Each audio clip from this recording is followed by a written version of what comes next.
أعوذ بالله من الشيطان الرجيم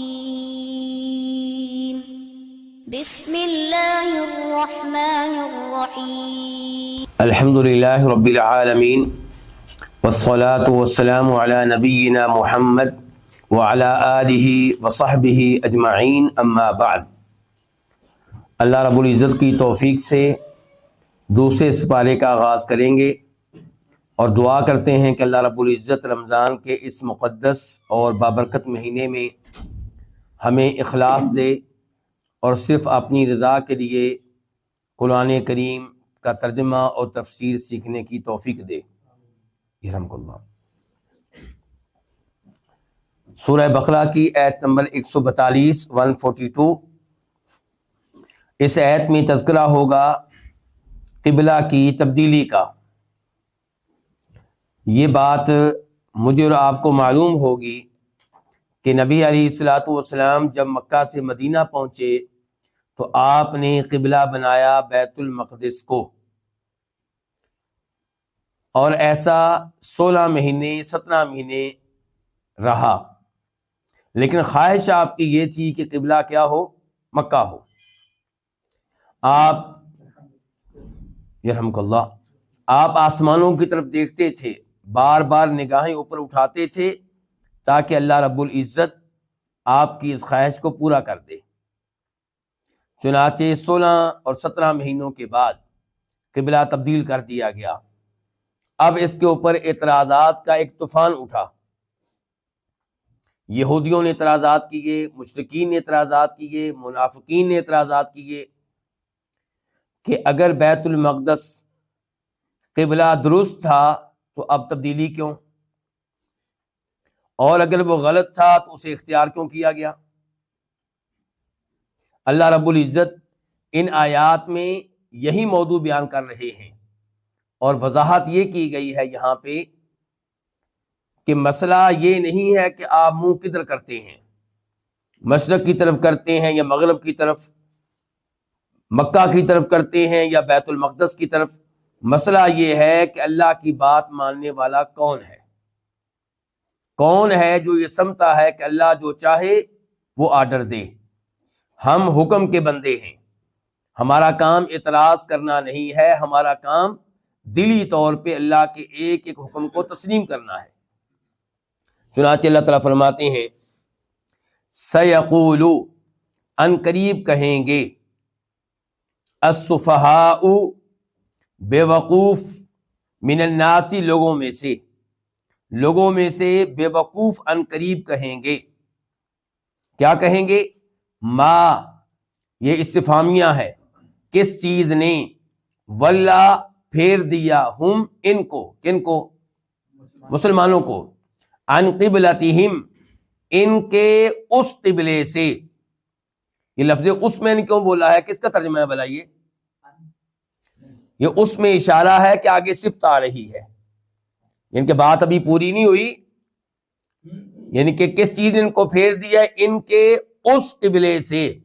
اس جو ہے کسی خاص لفظ کا ترجمہ نہیں ہے، بلکہ یہ اس بتاتا ہے کہ یہ موصوف صفت ہے، قبلہ کی موصوف، آگے صفت آ رہی ہے۔ کس چیز نے ان کو پھیر دیا ہے؟ ان کے اس قبلے سے، التی کانوا علیہا، جس پہ یہ تھے۔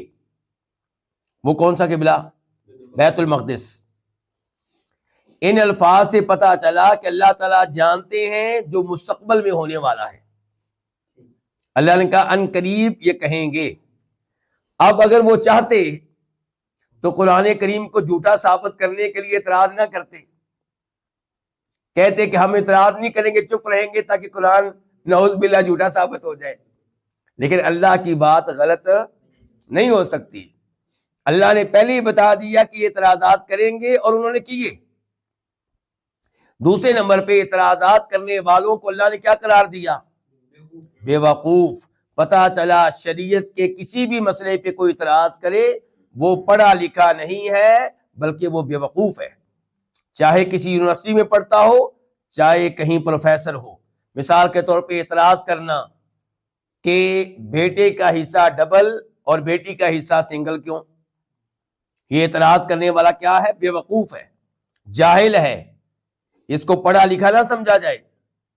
ایسے ہی اگر کوئی یہ کہے کہ عورت کی گواہی مرد کے مقابلے میں آدھی کیوں ہے، یہ آدھی کس نے کی ہے؟ اس نے جس نے عورت کو پیدا کیا ہے، وہ جانتا ہے کس کی گواہی آدھی ہونی چاہیے، کس کی پوری ہونی چاہیے۔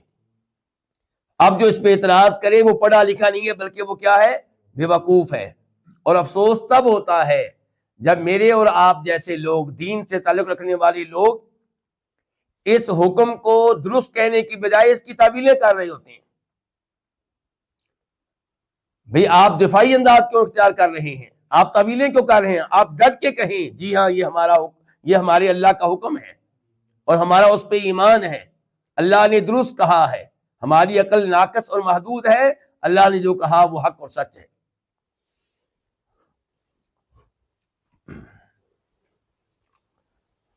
اور اس میں نبی علیہ السلام کے لیے بھی تسلی ہے کہ پہلے ہی بتا دیا گیا کہ اعتراضات ہوں گے تاکہ تب آپ پریشان نہ ہوں۔ قل للہ المشرق والمغرب، قل آپ کہہ دیں، اللہ کہہ رہا ہے کس سے؟ نبی علیہ السلام سے۔ قل آپ کہہ دیں، یعنی کہ لوگوں کو بتا دیں، للہ، یہ دو لفظ ہیں، ایک اللہ اور ایک لام۔ یہ لام کون سی ہے؟ تملیک کی، یعنی کہ اللہ کی ملکیت ہے، یعنی کہ اللہ ہی مالک ہے مشرق کا اور مغرب کا، یعنی کہ اس کی مرضی وہ جدھر منہ کرنے کا حکم دے کہ نماز میں منہ ادھر کرنا ہے یا ادھر کرنا ہے، یہ سب جہات اس کی ہیں، مشرق بھی اس کا، مغرب بھی اس کا، جنوب بھی اس کا، شمال بھی اس کا۔ یہدی، وہ ہدایت دیتا ہے، من یشاء، جسے چاہتا ہے، الی صراط مستقیم، سیدھے راستے کی طرف، سیدھے راستے کی جسے چاہتا ہے وہ ہدایت دیتا ہے۔ اشارہ ہے کہ یہاں پہ اللہ نے کس کو ہدایت دی ہے؟ مسلمانوں کو۔ اور گمراہ ہوئے کون؟ اعتراض کرنے والے۔ ہدایت سے مراد یہاں پہ کون سی ہدایت ہے؟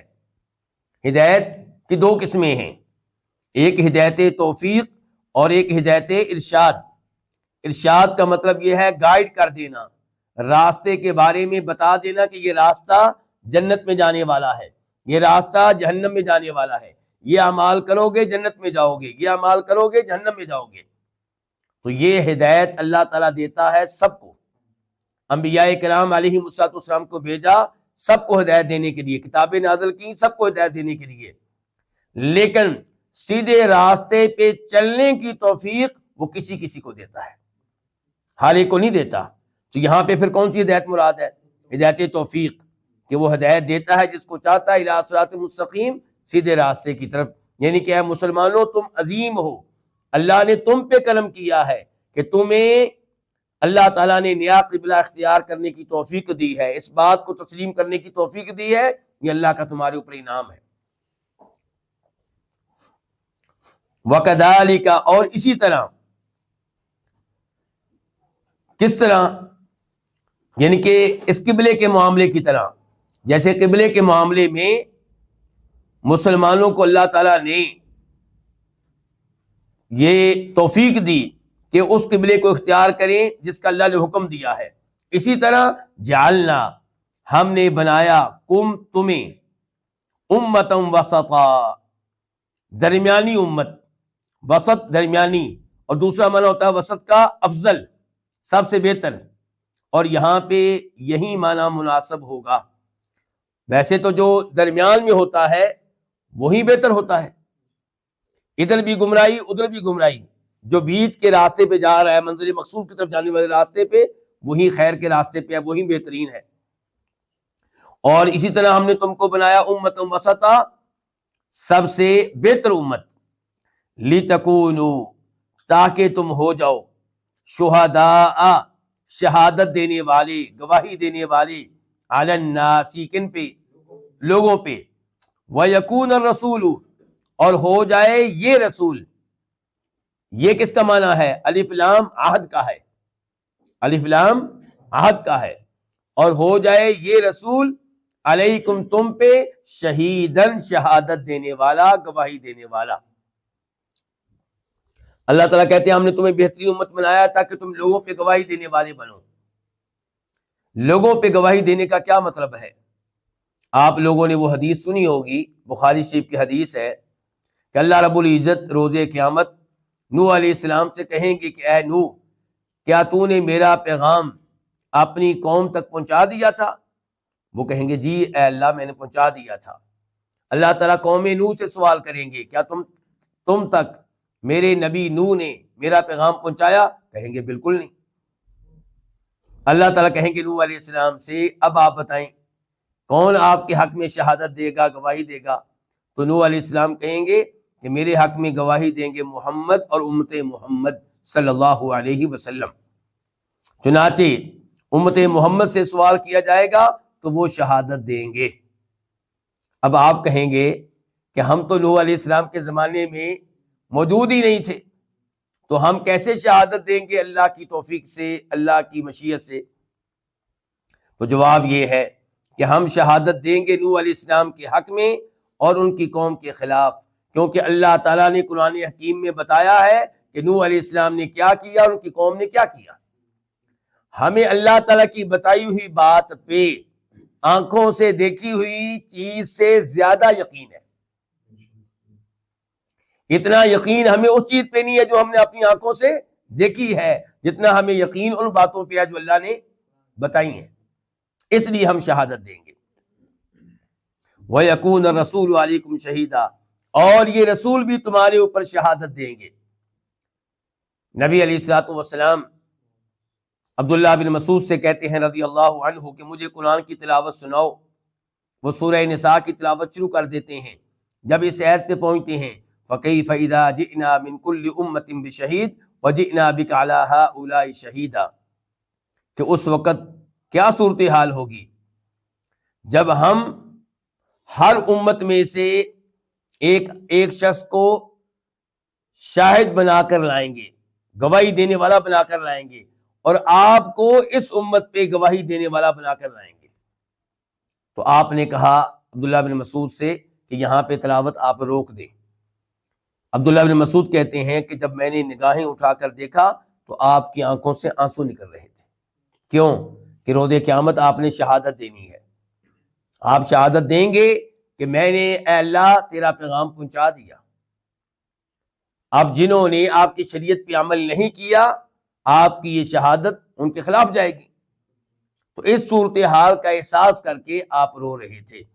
تو کہنے کا مطلب یہ ہے کہ نبی علیہ الصلوۃ والسلام شہادت دیں گے، اور اس سے ہمارے کئی بھائیوں نے یہ مسئلہ اخذ کیا کہ پتہ چلا کہ نبی علیہ الصلوۃ والسلام حاضر ناظر ہیں، اسی لیے تو روز قیامت شہادت دیں گے، ورنہ اگر آپ تو فوت ہو چکے، اگر آج آپ حاضر ناظر نہیں ہیں تو آج کے لوگوں کے بارے میں شہادت کیسے دیں گے؟ تو جواب یہ ہے کہ جیسے ہم شہادت دیں گے اللہ کے فضل و کرم سے قوم نوح کے بارے میں، تو آپ بھی ایسے ہی شہادت دیں گے، تو اس میں کوئی مسئلہ نہیں ہے۔ بلکہ یہاں پہ ایک اور حدیث آپ کے سامنے رکھنا چاہوں گا، وہ بھی صحیح حدیث ہے کہ جب آپ کے قریب آنے سے کئی لوگوں کو روک دیا جائے گا اور آپ کہیں گے ان کو آنے دو میرے امتی ہیں، تو آپ سے کہا جائے گا آپ کو نہیں پتا کہ آپ کے بعد انہوں نے کیا کیا، ان کو آپ سے دور ہٹا دیا جائے گا۔ تو آپ اس موقع پہ کہیں گے کہ میں وہی الفاظ کہتا ہوں جو عیسیٰ علیہ السلام نے کہے تھے کہ وَكُنْتُ عَلَيْهِمْ شَهِيدًا مَا دُمْتُ فِيهِمْ، کہ میں جب تک ان میں موجود تھا تو مجھے پتا تھا کہ کیا کر رہے ہیں، میں ان کے حالات پہ مطلع تھا۔ فَلَمَّا تَوَفَّيْتَنِي، جب تو نے مجھے اٹھا لیا، كُنْتَ أَنْتَ الرَّقِيبَ عَلَيْهِمْ، پھر تو ہی ان پہ نگہبان تھا، وَأَنْتَ عَلَىٰ كُلِّ شَيْءٍ شَهِيدٌ، اور تو ہی ہر چیز پہ مطلع ہے۔ وَمَا جَعَلْنَا الْقِبْلَةَ، اور ہم نے نہیں بنایا، یہاں پہ یہ ما کون سا ہوا؟ پھر نافیہ، نفی والا۔ اور ہم نے نہیں بنایا القبلہ، اس قبلے کو، التی کنت علیہا، جس پہ آپ تھے، وہ کون سا؟ بیت المقدس۔ اور ہم نے نہیں بنایا اس قبلے کو جس پہ آپ تھے، الا، مگر، اس لیے لنعلم، تاکہ ہم جان لیں، من یتبع رسول، اس کو، تاکہ ہم جان لیں اس کو جو اس رسول کی پیروی کرتا ہے، ممن، اس کے مقابلے میں جو پھر جاتا ہے علی عقبیہ اپنی ایڑیوں کے بل. اللہ تعالیٰ کہتے ہیں کہ قبلہ تبدیل کرنے میں کئی حکمتیں تھی ہماری. ان میں سے ایک حکمت یہ تھی کہ آزمائش، ایمان کا امتحان، کس کا ایمان مضبوط ہے کس کا ایمان کمزور ہے. جو مضبوط ایمان والے تھے وہ ڈٹے رہے، انہوں نے کہا کہ اللہ کی مرضی ہے، جس جہت کو چاہے، جس سائڈ کو چاہے قبلہ قرار دے. اور جو کمزور ایمان والے تھے ان میں سے کئی مرتد ہوئے یہ کہہ کر کہ لگتا ہے کہ یہ دین سچا نہیں ہے.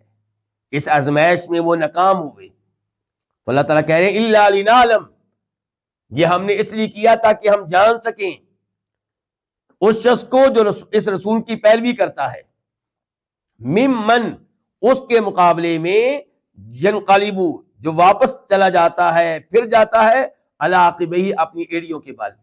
یعنی کہ جدھر سے آیا تھا ادھر واپس چلا جاتا ہے. آیا کدھر سے تھا؟ کفر سے. تو کون؟ ایڑیوں کے بل واپس چلا جاتا ہے.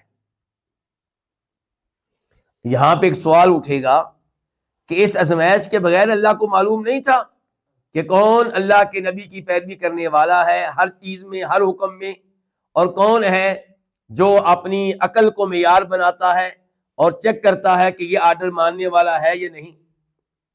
اللہ کو معلوم تھا، لیکن اللہ تعالیٰ اپنے اس علم کی بنیاد پہ سزا نہیں دیتے. جس علم کی بنیاد پہ سزا ملتی ہے یہ وہ علم ہے جس کا تعلق ہوتا ہے ہونے سے. ایک علم یہ ہے کہ ہوگا، ایک علم یہ ہے کہ ہو گیا. جب کوئی جرم کرے گا تب اللہ سزا دیں گے. باقی اللہ کو یہ علم ہے کہ یہ ایسا کرے گا، اس کے اوپر سزا نہیں ملے گی. جب کر لے گا تب سزا ملے گی. تو اس علم سے مراد وہ علم ہے جس علم کی بنیاد پہ سزا دی جا سکتی ہے. من اصل میں کیا تھا؟ من اور من. عاقبیہ یہ تثنیہ ہے، اور ایک کو کہتے ہیں عاقبن. عاقبن کس کو کہتے ہیں؟ ایڑی کو. انقلب ینقلب، واپس پھرنا، مڑ جانا. وَإِن كَانَتْ لَكَبِيرَةً، وَإِن جو ہے یہ اس کو کہتے ہیں مخففہ من الثقیلہ، یعنی کہ یہ اصل میں تھا وَإِنَّهَا. یہ اصل میں کیا تھا؟ وَإِنَّهَا. اب آپ کہیں گے کہ یہ کیسے پتہ چلتا ہے؟ جب عربی قواعد معلوم ہو ان باتوں کا پتہ چل جاتا ہے. اب یہاں پہ ایک نشانی کیا ہے؟ وہ آگے لکبیرہ کی، کبیرہ کی اس سے پہلے جو لام آیا ہے یہ بھی ایک نشانی ہے. تو اور کئی ایسی علامات ہوتی ہیں. تو بہرحال یہ ان اصل میں کیا تھا؟ وَإِنَّهَا. اور ایسا نہیں ہے کہ قرآن کریم نے کوئی ایسا کام کیا ہو جو انوکھا ہو عربوں کے لیے. نہیں، عربوں میں یہ چیز موجود تھی. عربوں میں یہ اسلوب اور یہ انداز موجود تھا. اسی اسلوب کے مطابق قرآن نازل ہوا ہے، اس لیے عربوں نے اس کے اوپر کوئی اعتراض نہیں کیا. آپ یہ دیکھیں کہ کیا عربوں نے قرآن کریم کے کسی جملے پہ اعتراض کیا ہو؟ نہیں، بالکل نہیں. وَإِن كَانَتْ، تو اب ان کا معنی ہم اگر نہیں کریں گے کیونکہ میں نے بتا دیا کیا اصل میں انہا. اور بے شک بات یہ ہے، یہ ضمیر شان ہے، اور بے شک بات یہ ہے کہ کانت، یہ چیز، یہ کیا؟ قبلہ کی تبدیلی. کانت یہ چیز کون سی؟ یہ چیز لکبیرۃ، البتہ بہت بھاری ہے. ان کے اس کو تسلیم کرنا بہت مشکل ہے. اور بے شک یہ چیز البتہ بہت بھاری ہے. الا علی الذین ھدی اللہ، مگر ان لوگوں پر جن کو اللہ نے ہدایت دی، یعنی کہ ان پہ بھاری نہیں ہے. ان کے لیے بھاری نہیں ہے. کیوں بھاری نہیں ہے؟ جس نے اپنا عقیدہ بنا لیا کہ جو بھی رب کہے وہ حق ہے، اس کے لیے کیا مشکل ہے؟ اسے اگر آ کر نبی علیہ السلام یہ بتائیں کہ میں رات کے تھوڑے سے حصے میں مسجد اقصیٰ بھی گیا ہوں، 7 آسمانوں کی سیر بھی کر آیا ہوں، اور واپس بھی آ گیا ہوں، تو اس کے لیے ماننا کیا مشکل ہے؟ ابو بکر نے کہا بالکل میں نے مان لیا رضی اللہ تعالیٰ عنہ. مشکل انہی کے لیے ہے جو اللہ تعالیٰ کی بات کو بھی چیک کرتے ہیں کہ کون سی ماننے والی، کون سی نہ ماننے والی. نعوذ باللہ. کہ اللہ کی باتوں کو چیک کیا جائے گا؟ نہیں، اللہ تعالیٰ کی باتیں تو میزان اور ترازو ہیں میری اور آپ کی باتوں کو چیک کرنے کے لیے کہ میری بات کون سی ٹھیک ہے کون سی غلط ہے۔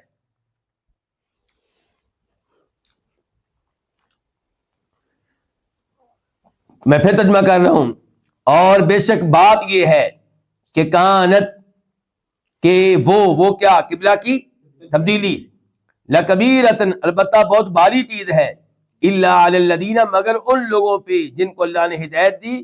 ہدایت سے مراد کون سی ہدایت ہوگی؟ ہدایت توفیق۔ وما کان اللہ لیضیع ایمانکم، اور نہیں ہے اللہ تعالیٰ کے ضائع کر دے تمہارا ایمان۔ ما کون سا ہے؟ نافیہ۔ کانا کا اسم کیا ہے؟ لفظ اللہ۔ یہاں پہ کانا کی خبر کی ضرورت ہے، تو یہ اصل میں یوں ہوگا کہ وما کان اللہ مریدا لیضیع ایمانکم، کہ اللہ تعالیٰ نہیں ہے کہ تمہارے ایمان کو ضائع کر دے۔ اس سے کیا مراد ہے؟ اس کی تفسیر ہمیں ایک حدیث سے معلوم ہوتی ہے۔ حدیث میں یہ آیا ہے کہ جب قبلہ تبدیل ہو گیا، مسلمانوں نے مان لیا، پریشانی ان کو یہ لگی کہ ہمارے وہ بھائی جو پہلے ہی فوت ہو گئے ہیں، جو نمازیں پڑھتے رہے ہیں پرانے قبلے کی طرف منہ کر کے، ان کی نمازوں کا کیا بنے گا، ان کے ایمان کا کیا بنے گا؟ تو اللہ تعالی نے کہا میں ان کی نمازوں کو ضائع کرنے والا نہیں ہوں۔ اور نماز کے اوپر اللہ نے لفظ کیا استعمال کیا؟ ایمان کا۔ امام بخاری رحمہ اللہ نے ان الفاظ سے یہ ثابت کیا ہے کہ پتہ چلا کہ نماز پڑھنا بھی ایمان کا حصہ ہے، اور پتہ چلا کہ ایمان صرف دل کی تصدیق کا نام نہیں ہے، ایمان صرف زبان کے اقرار کا نام نہیں ہے، بلکہ عمل کریں گے تو پھر ایمان ثابت ہوگا۔ یعنی کہ یہ کہ دل میں یہ مان لینا کہ اللہ ہے، اللہ کے رسول سچے ہیں، یہ کافی نہیں ہے۔ زبان سے کہہ دینا اللہ، اللہ کے رسول سچے ہیں، فرشتے واقعی حقیقت ہے، آخرت حقیقت ہے، یہ کافی نہیں ہے، عمل کر کے بھی دکھائیں۔ کتنی چیزیں ہو گئی ایمان کے لیے؟ 3، دل سے تصدیق، زبان سے اقرار، اور عملی طور پہ اس کا اظہار۔ تو نہیں ہے اللہ تعالیٰ کے ضائع کر دے تمہارے ایمان کو، مراد کیا؟ تمہاری نمازوں کو۔ ان اللہ، بے شک اللہ تعالیٰ، بالناس، لوگوں پہ، لرؤوف، البتہ بہت شفقت کرنے والا ہے، رحیم، نہایت مہربان ہے۔ اللہ تعالیٰ شفقت کرنے والا، مہربان ہے، اللہ تعالیٰ ان کی نمازیں کیوں ضائع کرے گا؟ اب ہم بڑھنے لگے ہیں آیت نمبر 144 کی طرف، 144۔ قد نرا، قد تحقیق، یعنی کہ بے شک، یقیناً، نرا، ہم دیکھ رہے ہیں۔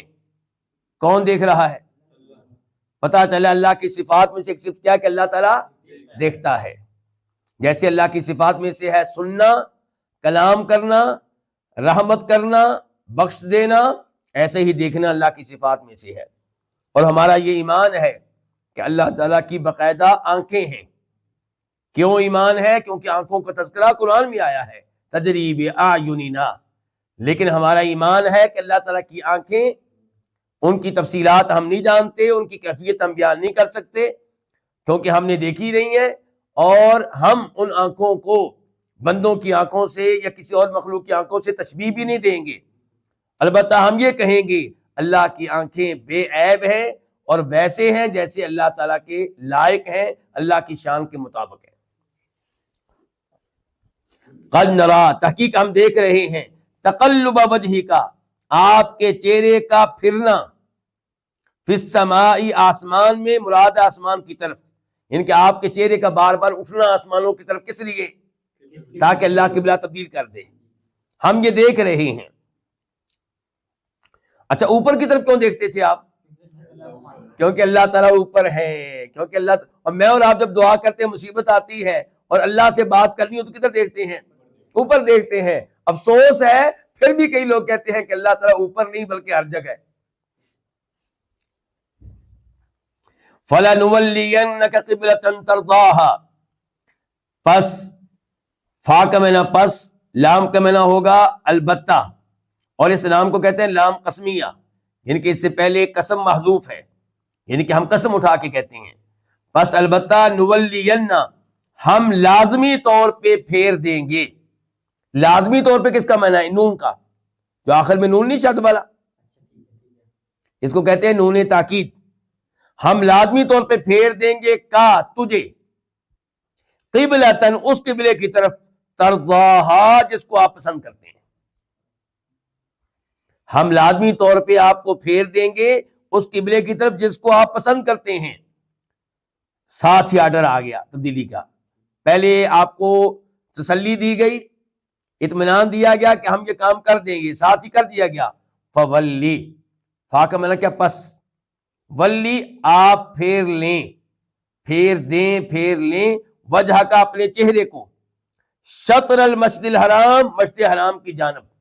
شطر کا معنی کیا جانب, الحرام مسجد حرام یعنی کہ وہ حرمت والی مسجد, مقدس مسجد. وَحَيْثُمَا كُنْتُمْ اور جہاں کہیں تم ہو. پہلے جملے میں مخاطب تھے نبی علیہ الصلوۃ والسلام, اب مخاطب ہے مسلمان. وَحَيْثُمَا جہاں کہیں تم ہو, یہ ما زائدہ ہے, زائدہ ہے اور معنی کس کا دے رہا ہے, تاکید کا. اس لیے آپ دیکھ رہے ہیں ترجمہ میں کیا کر رہا ہوں, جہاں کہیں تم ہو, جہاں کہیں تم ہو. فولو پس تم پھیر لو, وجوہکم اپنے چہرے, شطرہ اس کی جانب, کس کی جانب, مسجد حرام کی جانب, کعبہ شریف کی طرف. وَإِنَّ الَّذِينَ أُوتُوا الْكِتَابَ اور بے شک وہ لوگ جن کو دی گئی کتاب, مراد کون, یہودی اور عیسائی, اہل کتاب جن کو ہم کہتے ہیں. آپ آسان لفظوں میں کہہ دیتے ہیں کہ کہہ سکتے ہیں کہ بے شک اہل کتاب, اور بے شک وہ لوگ جن کو دی گئی کتاب. لَيَعْلَمُونَ البتہ وہ جانتے ہیں, انہو کہ بے شک, انہ الحق بے شک یہی حق ہے. یہی کیا, قبلے کی تبدیلی, اب کعبہ قبلہ ہو جانا, یہی بات حق ہے. من ربہم ان کے رب کی طرف سے. اللہ تعالیٰ کہہ رہے ہیں کہ قبلہ تبدیل کیا ہم نے کعبہ کی طرف. یہ یہودی جانتے ہیں, عیسائی جانتے ہیں کہ جو کچھ ہوا ہے بالکل ٹھیک ہوا ہے. ان کی کتابوں میں یہ موجود ہے کہ جو آخری نبی آئے گا اس کا قبلہ کعبہ ہوگا. تو یہ جانتے ہیں, حق بات ان کو معلوم ہے. اور یہاں پہ حدیث آپ کے سامنے رکھنا چاہوں گا مسند احمد کی. سیدہ عائشہ فرماتی ہیں رضی اللہ تعالی عنہا کہ فرمایا نبی کریم صلی اللہ علیہ وسلم نے, یہودی 3 چیزوں کے معاملے میں ہم سے حسد کرتے ہیں. نمبر 1 قبلے کے معاملے میں, کیونکہ ہمارا قبلہ ابراہیم علیہ السلام والا قبلہ ہے. یہ وضاحت میں اپنی طرف سے کر رہا ہوں علماء کلام کی توضیحات کی روشنی میں. حدیث میں اتنا آیا ہے کہ یہ ہم سے حسد کرتے ہیں قبلے کے معاملے میں, کیونکہ اللہ تعالی نے ہمیں درست قبلے کی طرف ہمیں اس کی توفیق دی ہے, اس کو اختیار کرنے کی توفیق دی ہے. دوسرے نمبر پہ فرمایا یہ ہم سے حسد کرتے ہیں جمعہ کے دن کے بارے میں, کہ اللہ نے ہمیں توفیق دی کہ ہم نے اس دن کو اختیار کیا نماز جمعہ کے لیے, اور ہفتہ وار عید کے طور پہ جو اللہ تعالیٰ جس کو پسند کرتے تھے. تیسرے نمبر پہ فرمایا یہ ہم سے حسد کرتے ہیں امام کے پیچھے آمین کہنے کے مسئلے میں. تو اس سے کیا پتہ چلا, آمین پھر آسا وہاں سے کہنی چاہیے نا, کیوں اونچی کہیں گے تو حسد ہوگا نا, آسا وہاں سے کہتے ہیں تو ان کو کیا لگے. تو یہ حدیث میں نے آپ کے سامنے کیوں رکھی, قبلہ کے مسئلے میں, کہ یہودی ہم سے حسد کرتے ہیں قبلے کے مسئلے میں بھی. وَمَا اللَّهُ بِغَافِلٍ عَمَّا يَعْمَلُونَ یہ معنی نافیہ ہے, اور آگے با آ رہی ہے. اس با کو کہتے ہیں زائدہ جو توکید کا فائدہ دیتی ہے, یعنی کہ ما کے معنی کی تاکید, ما کے معنی کی تاکید. اللہ, اسی لیے ہم ترجمہ کریں گے اللہ ہرگز غافل نہیں ہے. ہرگز نہیں, کس کا ترجمہ ہوا, با کی وجہ سے. اللہ ہرگز غافل نہیں ہے عما یعملون ان اعمال سے جو وہ کر رہے ہیں. کون کر رہے ہیں, یہودی اہل کتاب. ان کے یہ اللہ تعالیٰ کی طرف سے وارننگ ہے کہ علم ہے ان کے پاس, حقیقت کو جانتے ہیں, اس کے باوجود مذاق اڑا رہے ہیں, مسلمانوں کا اعتراض کر رہے ہیں. تو ان کے لیے وارننگ ہے کہ اللہ تمہاری حرکتوں سے غافل نہیں ہے, اللہ تمہیں دیکھ رہا ہے. آیت نمبر 145 145 وَلَئِنْ أَتَيْتَ الَّذِينَ أُوتُوا الْكِتَابَ بِكُلِّ آيَةٍ مَا تَبِعُوا قِبْلَتَكَ. وَلَئِنْ یہ لام بھی قسمیہ ہے, قسم کا مطلب یہ ہوتا ہے کہ اس سے پہلے یہاں پہ قسم کے الفاظ موجود ہیں لیکن ان کو پوشیدہ کر دیا گیا ہے، اور عربی زبان جاننے والے ان امور کو جانتے ہیں. تو گویا کہ اصل میں یہ یوں ہے کہ اللہ تعالیٰ کہہ رہے ہیں کہ اللہ کی قسم. تو والا ان، اور البتہ، ان کا معنی کیا ہوتا ہے؟ اگر، اور البتہ اگر، اتیت الذین اوتوا الکتاب بکلی، وہ بکلی کی بات دیکھ رہے ہیں آپ، یہ با، اس کو کہیں گے با تا دیا، اس کو کیا کہیں گے؟ با تا دیا. یعنی کہ اتا یاتی کا معنی کیا ہوتا ہے؟ اتا، وہ آیا. جب اتا کے بعد با آ جائے تو معنی ہو جائے گا وہ لایا. ٹھیک ہے، تو یہ آپ دیکھیں، وَلَئِنْ أَتَيْتَ الَّذِينَ، اور البتہ اگر تو لائے ان لوگوں کے پاس جن کو کتاب دی گئی ہے، یعنی کہ البتہ اگر تو لائے اہل کتاب کے پاس بِكُلِّ آیَةٍ، کیا لائے؟ ہر قسم کی نشانی، ہر قسم کی دلیل. ما تبعوا، وہ نہیں پیروی کریں گے، ما نافیہ، وہ نہیں پیروی کریں گے قبلتک، آپ کے قبلے کی. یعنی کہ آپ کعبہ شریف کے قبلہ ہونے پہ جتنے بھی دلائل لے آئیں، جتنی بھی نشانیاں لے آئیں، ان کے اوپر کوئی فرق پڑنے والا نہیں ہے. انہوں نے آپ کی بات نہیں ماننی، ضدی ہیں، ہر درم میں. وما انت بتابع قبلتهم، اور تو ہرگز نہیں ہے، اور تو یہ ما بھی نافیہ ہے، اور یہاں آگے جو با آ رہی ہے یہ زائدہ توکید کے لیے، اور تو ہرگز نہیں ہے تابعین، پیروی کرنے والا، قبلتہم، ان کے قبلے کی. اچھا، انہوں نے آپ کے قبلے کو قبول نہیں کرنا، اور آپ نے ان کے قبلے کو قبول نہیں کرنا. آپ نے کیوں نہیں قبول کرنا؟ کیونکہ اللہ کا حکم ہے، آپ تو اللہ کے حکم کے پابند ہیں. اور انہوں نے آپ کے قبلے کو اس لیے نہیں ماننا کہ ضد ہے، وہ آپ کو نبی نہیں ماننا چاہتے، کیونکہ آپ اسماعیل علیہ السلام کی اولاد میں سے ہیں، اسحاق علیہ السلام کی اولاد میں سے نہیں ہیں. اس بات کا ان کو بڑا رنج ہے، اس بات پہ ان کو حسد ہے کہ نبی ان میں سے کیسے آ گیا. وما بعضهم بتابع قبلۃ بعض، اور ہرگز نہیں ہے ان میں سے بعض تابعین، پیروی کرنے والا، بعض کے قبلے کی.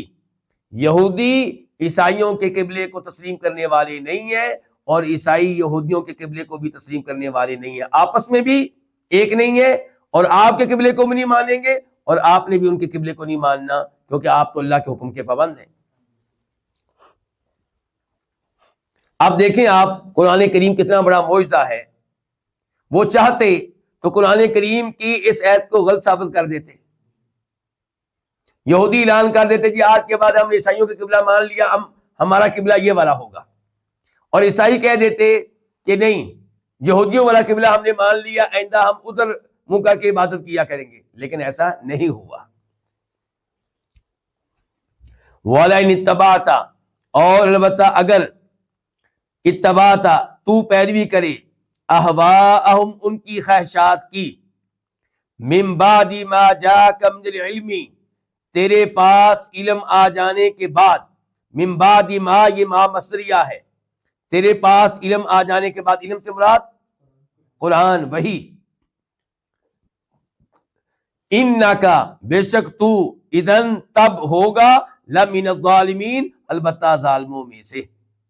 یعنی کہ اے نبی علیہ الصلوۃ والسلام، اگر آپ ان کی خواہشات پہ چلیں گے علم آ جانے کے بعد تو آپ ظالم کہلائیں گے. نبی علیہ الصلوۃ والسلام سے ایسا کوئی خطرہ نہیں تھا، لیکن آپ کو مخاطب کر کے پیغام مجھے اور آپ کو دے دیا گیا کہ اگر ہم یہودیوں کی خواہشات پہ چلیں گے تو ظالم ہوں گے. یہودیوں کی خواہش پہ چلنا کیا ہے؟ مثال کے طور پہ ان کا قبلہ مان لینا، اپنا قبلہ چھوڑ دینا، اس قسم کی ان کی دیگر خواہشات. اگر ان کے اوپر آپ چلیں گے، ان کی خواہشات کو پورا کریں گے، ان کو راضی کرنے میں لگ جائیں گے تو آپ ظالم کہلائیں گے. اور آج آپ دیکھیں گے کئی مسلمان ایسے ہیں جو یہودیوں عیسائیوں کی خواہشات کو پورا کرنے میں لگے ہوئے ہیں، اور وہ ان کے اوپر کبھی راضی نہیں ہوں گے، لیکن اللہ ناراض ہو جائے گا. الذین آتیناہم الکتاب، وہ لوگ جن کو ہم نے کتاب دی ہے. مراد کون؟ اہل کتاب، یہودی اور عیسائی. وہ لوگ جن کو ہم نے کتاب دی ہے، یعرفونہ، وہ اس کو پہچانتے ہیں، کس کو؟ نبی علیہ الصلوۃ والسلام کو۔ پہلے بتایا گیا کہ قبلے کو بھی جانتے ہیں کہ کعبہ ہی قبلہ ہے اللہ کی طرف سے، آخری نبی کو یہی قبلہ دیا گیا ہے۔ اور اب فرمایا وہ خود نبی علیہ الصلوۃ والسلام کو بھی پہچانتے ہیں کہ کما، جس طرح یعرفون، وہ پہچانتے ہیں ابناہم، اپنے بیٹوں کو۔ ہر انسان اپنے بیٹے کو اسی طرح پہچانتا ہے، فرمایا ایسے ہی پہچانتے ہیں جناب محمد صلی اللہ علیہ وسلم کو کہ اللہ کے رسول اور نبی ہیں۔ وَإِنَّ فَرِيقًا، اچھا پہچاننے کے بعد اب اس کے بعد کرتے کیا ہیں؟ پہچاننے کے بعد، اس علم کے بعد، اس معرفت کے بعد کرتے کیا ہیں؟ فرمایا وَإِنَّ فَرِيقًا مِّنْهُمْ، اور بے شک ان میں سے کئی لوگ، فریقاً ایک گروہ، ان کے کئی لوگ، فریق میں کئی لوگ ہوتے ہیں نا، اور بے شک ان میں سے کئی لوگ لَيَكْتُمُونَ، البتہ چھپاتے ہیں، الحق، اس حق کو، وَهُمْ يَعْلَمُونَ، جبکہ وہ جانتے ہیں۔ سب نہیں چھپاتے، ہاں کئی چھپاتے ہیں، اور کئی نے اس حق کو مان لیا۔ عبداللہ بن سلام مسلمان ہو گئے، سلمان فارسی مسلمان ہو گئے، تمیم داری مسلمان ہو گئے، اور کئی مسلمان ہو گئے۔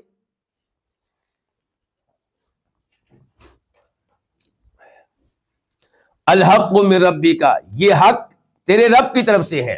یہ کس کا معنی ہے؟ اس لیے کہ للعہدی، یہ حق من ربک، تیرے رب کی طرف سے ہے۔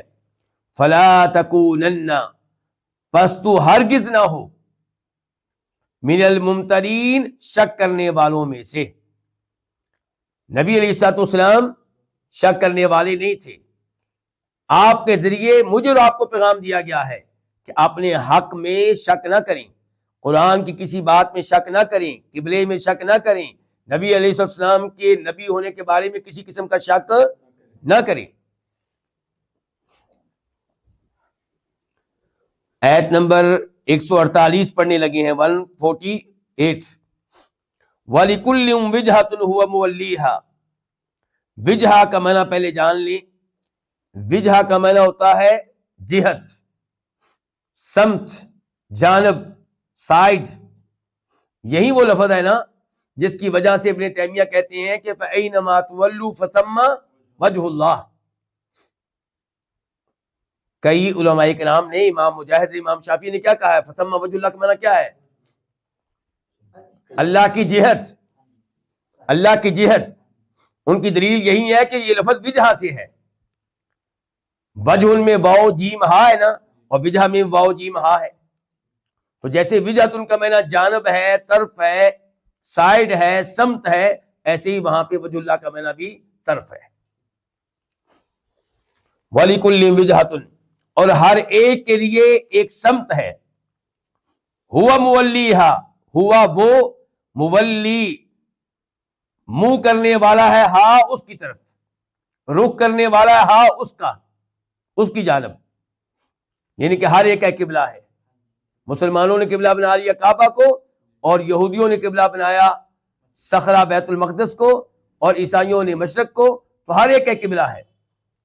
تو ہر ایک کے لیے وجہتن، ایک سمت ہے، ایک جانب ہے، ہوا وہ، مولیہا اس کی طرف اپنا رخ کرنے والا ہے۔ فاستبقوا الخیرات، پس تم خیر کے کاموں میں ایک دوسرے سے آگے بڑھو۔ الخیرات، خیر کے کاموں میں، نیکی کے کاموں میں۔ ان میں سے ایک یہ ہے کہ مسلمانوں تم جلدی سے اس قبلے کی طرف اپنا رخ کر لو۔ تو خیر کے تمام کاموں میں جلدی کرنی چاہیے، ٹال مٹول سے کام نہیں لینا چاہیے۔ کل تلاوت کروں گا جی، پرسوں تلاوت کروں گا۔ ابھی رمضان کا مہینہ ہے، ہم میں سے ہر کوئی اپنے اوپر واجب کر لے کہ میں نے روزانہ 1 سپارہ یا 2 سپارے یا 3 سپارے یا 4 یا 5 پڑھنے ہیں، اور آج کے سپاروں کو کل پہ نہ ٹالیں، خیر کے کاموں میں جلدی کریں۔ اینما، یہ بھی ما زائدہ ہے، اینما جہاں کہیں، تکونو تم ہوگے، یاتی بکم تم کو لے کر آئے گا، یہ وہی ہے یاتی آنا، با آگی معنی کیا ہو گیا آسان، اب معنی کیا ہو گیا لانا، اب معنی کیا ہو گیا لانا۔ اینما تکونو، جہاں کہیں تم ہوگے، یاتی بی لائے گا کم تمہیں اللہ اللہ تعالیٰ جمیعاً سب کو. کیا مطلب؟ روز قیامت اللہ تمہیں قبروں سے اٹھائے گا. کوئی جہاں بھی چلا جائے، جدھر بھی مرے، جدھر بھی اسے دفنایا جائے، سب کو اللہ تعالیٰ حاضر کرے گا. سب نے اللہ کے سامنے پیش ہونا ہے. تو اپنی آخرت کی فکر کرو. لوگوں کی باتوں میں آ کے اللہ کو ناراض نہ کرو. اللہ کے احکام کو فوراً تسلیم کرو. ان اللہ علی کل شیء قدیر، بے شک اللہ تعالی ہر چیز پہ قدرت رکھنے والا ہے. ومن حیث خرجت، اور آپ جہاں سے بھی نکلیں، فولی وجہک، پس پھیر لیں اپنا چہرہ مسجد حرام کی طرف. اچھا، پہلے جو الفاظ آئے تھے ان میں اور ان میں کیا فرق ہے؟ پہلے یہ نہیں کہا گیا تھا جہاں سے بھی نکلیں، پہلے یہ تھا کہ آپ اپنا چہرہ مسجد حرام کی طرف کر لیں. اب یہ کہ جہاں سے بھی نکلیں، مراد یہ کہ آپ جہاں سے بھی سفر میں جا رہے ہوں، حالت سفر میں بھی قبلے کی طرف منہ کر کے نماز پڑھنی ہے. ہاں، مجبوری جب ہو وہ الگ معاملہ ہے. نفل نماز وہ آپ پڑھ سکتے ہیں حالت سفر میں، چاہے آپ کا منہ قبلے کی طرف نہ ہو یا آپ کو قبلہ معلوم نہیں ہو رہا، تو وہ الگ امور ہیں. ورنہ فرض نماز حالت سفر میں بھی کدھر منہ کر کے پڑھنی ہے؟ قبلے کی طرف، مسجد حرام کی طرف. اور جہاں سے آپ نکلیں تو آپ اپنا چہرہ پھیر لیں مسجد حرام کی طرف. وَإِنَّهُ، اور بے شک یہ کیا مسجد حرام کی طرف منہ کر لینا، یہ للحق، البتہ حق ہے، من ربک، تیرے رب کی طرف سے. وَمَا اللَّهُ بِغَافِلٍ عَمَّا تَعْمَلُونَ، اور اللہ ہرگز غافل نہیں ہے ان اعمال سے جو تم کر رہے ہو. وَمِنْ حَيْثُ خَرَجْتَ فَوَلِّ وَجْهَكَ شَطْرَ الْمَسْجِدِ الْحَرَامِ، اور آپ جہاں سے بھی نکلیں اپنا چہرہ مسجد حرام کی طرف کر لیں. یہ پھر کہہ دیا گیا ہے تاکید کے لیے، کیونکہ اس پہ اعتراضات بہت زیادہ ہو رہے تھے. تو کہا جا رہا ہے کہ اعتراضات کی پرواہ نہیں کرنی، سختی سے اللہ کا حکم ہے کہ کعبہ کی طرف منہ کر لیا جائے، اور اس میں کسی قسم کا شک و شبہ باقی نہیں رہنا چاہیے. لوگوں کے اعتراضات کی پرواہ نہیں کرنی. وَحَيْثُ مَا كُنْتُمْ، اچھا یہ اس آیت میں بھی پہلے اللہ کے نبی کو کہا گیا تنہا، اب تمام امت کو. اور جہاں کہیں تم ہو پس تم پھیر لو اپنے چہرے شطرہ اس کی جانب. یہ جو تیسری بار یہ حکم آ رہا ہے، اس کے آنے میں ایک حکمت یہ ہے کہ یہاں پہ چند اور امور بیان کیے جائیں جن کا تعلق قبلے سے ہے. قبلے کے تعلق سے چند حکمتیں، کعبہ شریف کو قبلہ مقرر کر دیا گیا، اس میں کیا کیا حکمتیں ہیں وہ مزید بیان کی جا رہی ہیں. لِأَلَّا، یہ پہلی حکمت، لِأَلَّا يَكُونَ لِلنَّاسِ عَلَيْكُمْ حُجَّةٌ. لِأَلَّا کا مطلب کیا ہے؟ تاکہ نہ، یکون رہے، للناس لوگوں کے لیے، علیکم تمہارے خلاف، حجتن کوئی حجت، کوئی دلیل. اس کا کیا مطلب ہے؟ تاکہ لوگوں کے پاس تمہارے خلاف کوئی حجت نہ رہے، کوئی دلیل نہ رہے.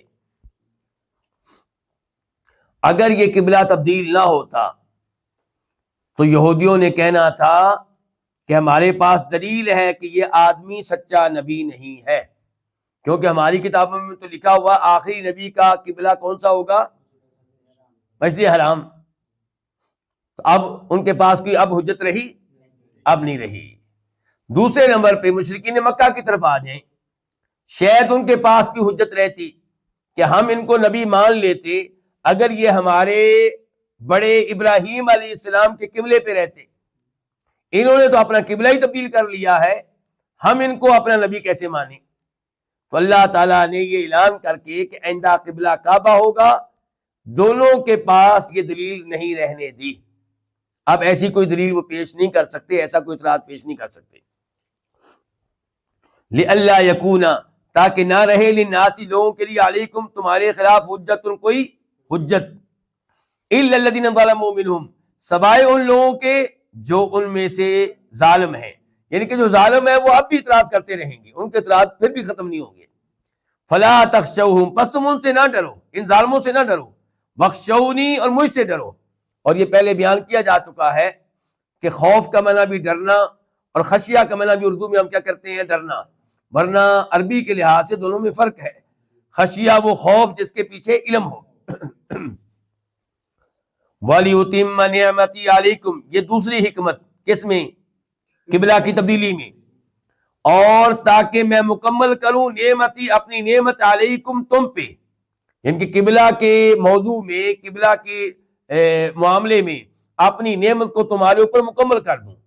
پہلے میں نے قبلہ قرار دیا بیت المقدس، پھر کعبہ کو قبلہ مقرر کر کے قبلے کے معاملے میں اللہ کی نعمت تمام ہو گئی، مکمل ہو گئی۔ وَلَعَلَّكُمْ تَهْتَدُونَ، تیسری حکمت، اور تاکہ تم ہدایت پاؤ، یعنی کہ بہترین قبلے کی طرف تاکہ تمہیں ہدایت مل جائے۔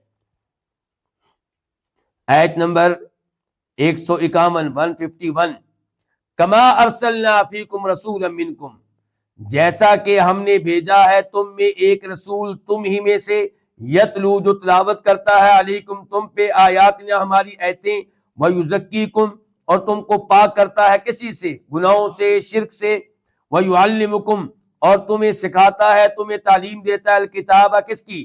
کتاب کی، یعنی کہ قرآن کی، والحکمت، اور حکمت کی یعنی کہ حدیث کی، ویعلمکم، اور تمہیں سکھاتا ہے، ما لم تکونوا تعلمون، جو تم نہیں جانتے تھے۔ اس کا کیا مطلب ہے؟ کما، جیسا کہ،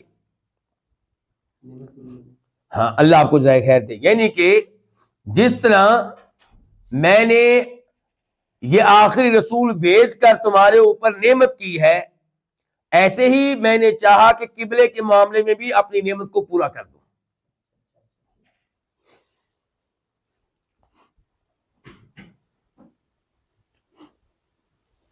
اچھا، یہ آخری الفاظ جو ہیں، اور وہ تم کو سکھاتا جو تم نہیں جانتے تھے۔ مثال کے طور پہ نماز کس نے سکھائی؟ وضو کرنے کا طریقہ اور دیگر ایسے امور۔ فَاذْكُرُونِی، پس تم مجھے یاد کرو، اذکرکم، میں تمہیں یاد کروں گا، تم میرا ذکر کرو، میں تمہارا ذکر کروں گا۔ فا کا مطلب کیا ہے یہاں پہ؟ فا کا مطلب یہ ہے کہ جب میں نے تمہارے اوپر اتنے بڑے بڑے انعام کیے ہیں، قبلے والا انعام، رسول والا انعام، قرآن دیا وہ انعام، اب تمہارا فرض بنتا ہے فَاذْكُرُونِی، تم میرا ذکر کرتے رہو۔ فَاذْكُرُونِی، تم مجھے یاد کرو، اذکرکم، میں تمہیں یاد کروں گا۔ اللہ اکبر، اللہ کے ذکر کے بڑے فضائل ہیں، بڑے فوائد ہیں، سب سے بڑا فائدہ یہ ہے آپ اللہ کا ذکر کریں، اللہ آپ کا ذکر کرے گا۔ میری اور آپ کی حیثیت کیا ہے؟ اللہ کا مقام دیکھیں اور اپنا مقام دیکھیں، اللہ کے ذکر کے کیا فوائد ہیں۔ اور ہم ذکر کرتے رہتے ہیں سارا دن، کن کا؟ کھلاڑیوں کا، سیاستدانوں کا، گلوکاروں کا، اداکاروں کا، ان کا ذکر کر کے، تذکرہ کر کے ہمیں کیا ملے گا؟ شاید گناہ مل جائے اور تو کچھ نہیں ملے گا۔ اللہ کا ذکر کریں تاکہ وہ آپ کا ذکر کرے۔ حدیث آتی ہے نا، صحیح حدیث ہے، بخاری شریف کی ہے، جو میرا ذکر کرے اپنے نفس میں، اپنے دل میں اس کا ذکر کروں گا، تذکرہ کروں گا اپنے نفس میں، اور جو میرا تذکرہ کرے لوگوں میں بیٹھ کر، فرمایا میں اس کا تذکرہ کروں گا ایک ایسی جماعت میں جو اس جماعت سے بہتر ہے جن میں اس نے میرا تذکرہ کیا ہے۔ تو اس سے مجھے کیا پیغام ملا کہ لوگوں کے سامنے اللہ کا تذکرہ کرتے ہوئے شرمانا نہیں چاہیے۔ اللہ کی لوگوں میں بیٹھ کے توحید بیان کریں، اللہ کی نعمتیں بیان کریں، اللہ تعالیٰ کی شریعت کا تذکرہ کریں، اللہ کے قرآن کا تذکرہ کریں، اللہ کا تذکرہ لوگوں کے سامنے بھی کریں اور جب تنہا ہو تب بھی کریں۔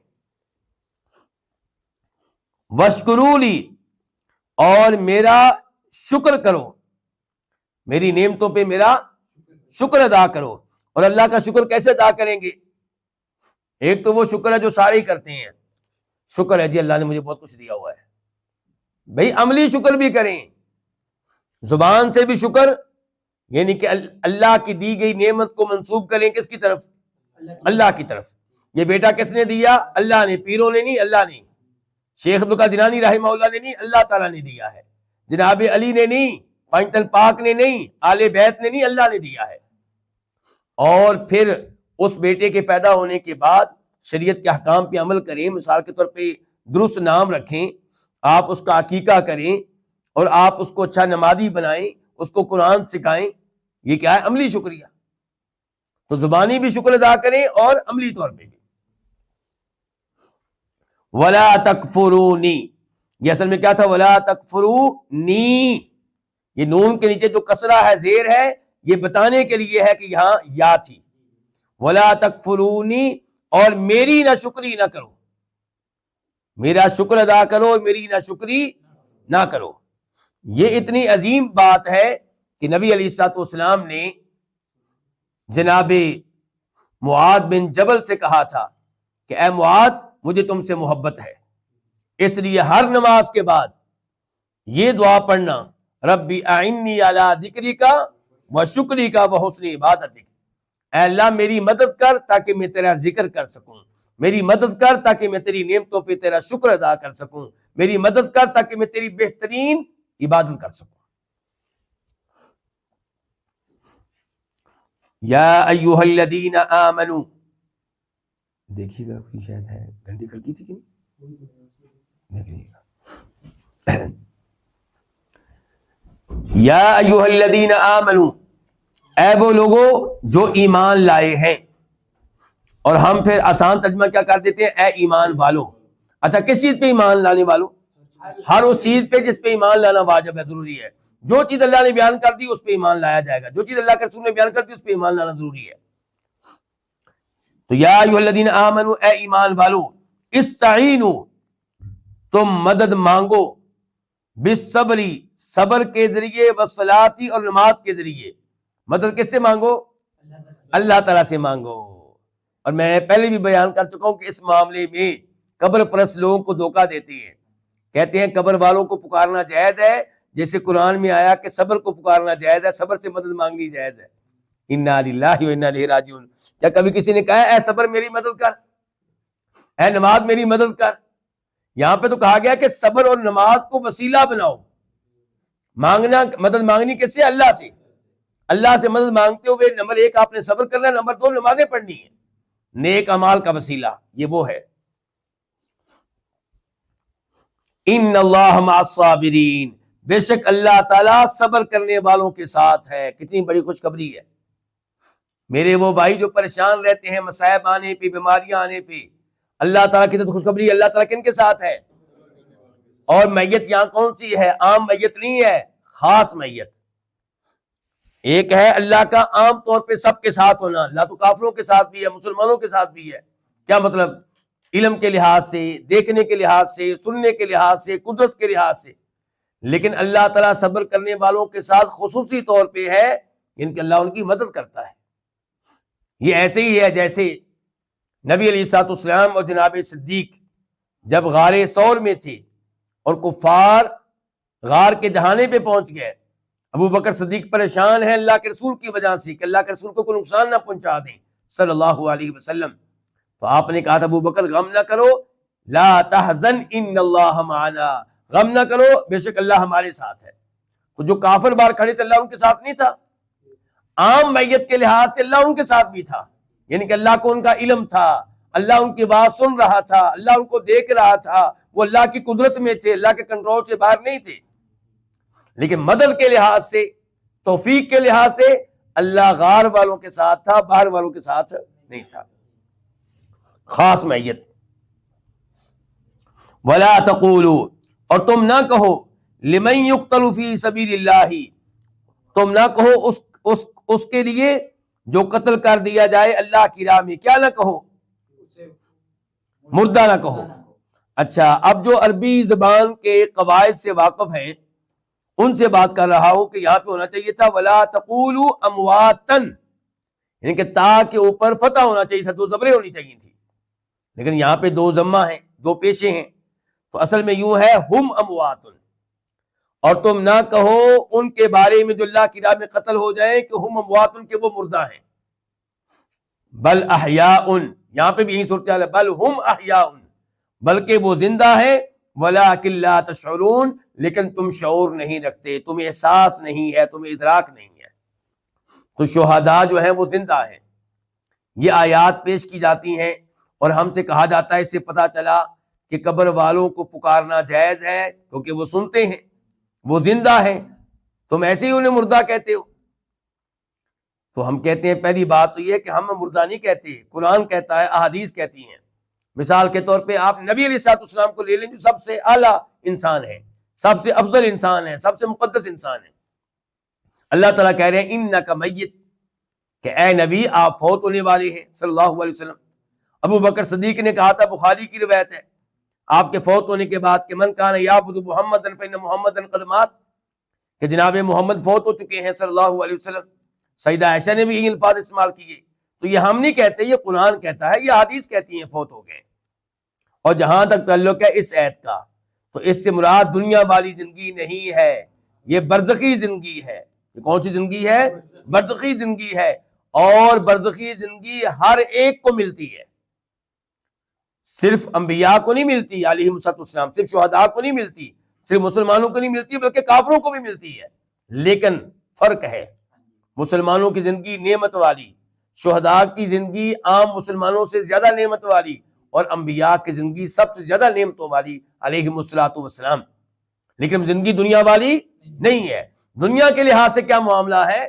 اللہ تعالیٰ فرماتے ہیں کہ وَمَنْ أَضَلُّ مِمَّنْ يَدْعُو مِن دُونِ اللَّهِ مَن لَّا يَسْتَجِيبُ لَهُ إِلَىٰ يَوْمِ الْقِيَامَةِ وَهُمْ عَن دُعَائِهِمْ غَافِلُونَ، کہ اللہ کے علاوہ جن کو بھی پکارتے ہو وہ تمہاری پکار سے غافل ہیں، بے خبر ہیں، لا علم ہیں۔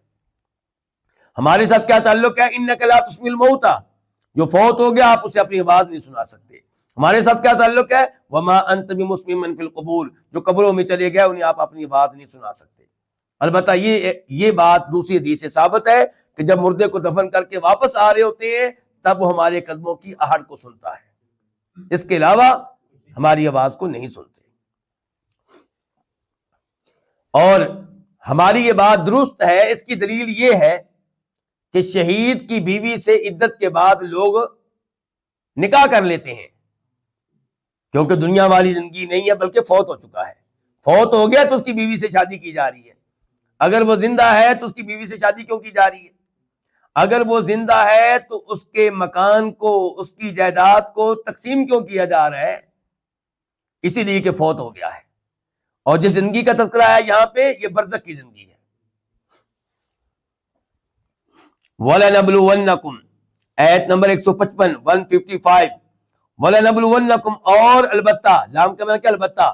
نبلون کا نون جو آخر میں آیا ہے شد والا، یہ تاکید کے لیے ہے، ان کے لازمی طور پہ ضروری۔ اور البتہ ہم ضرور آزمائیں گے، آزمائش میں مبتلا کریں گے کم تمہیں، بِشَيْءٍ مِّنَ الْخَوْفِ وَالْجُوعِ، خوف اور بھوک، وَنَقْصٍ مِّنَ الْأَمْوَالِ وَالْأَنفُسِ وَالثَّمَرَاتِ، اور مالوں اور جانوں اور پھلوں کی کمی میں سے کسی نہ کسی چیز کے ساتھ۔ یعنی کہ کبھی ہم تمہیں آزمائیں گے خوف میں مبتلا کر کے، کبھی بھوک میں مبتلا کر کے، کبھی تمہارا مال کم کر کے، سیلری کم کر کے، تجارت میں نقصان دے کر، کبھی تمہارے گھر کے کسی فرد کو فوت کر کے، کبھی تمہاری زرعی زمین فصل نہیں ہوگی یا پیداوار کم آئی آپ کے پاس، تو ہم اس طرح تمہیں آزماتے رہیں گے۔ تو یہ مصائب کس کی طرف سے آتے ہیں؟ اللہ رب العزت کی طرف سے آتے ہیں، اگرچہ اس کے پیچھے سبب جو ہوتے ہیں وہ ہمارے گناہ ہوتے ہیں۔ وَبَشِّرِ الصَّابِرِينَ، اور آپ خوشخبری دے دیں الصابرین، ان صبر کرنے والوں کو۔ ان میں کیوں کہہ رہا ہوں؟ کیونکہ آگے صفت آ رہی ہے، کون سے صبر کرنے والے وہ آگے آ رہا ہے، وضاحت آگے آ رہی ہے۔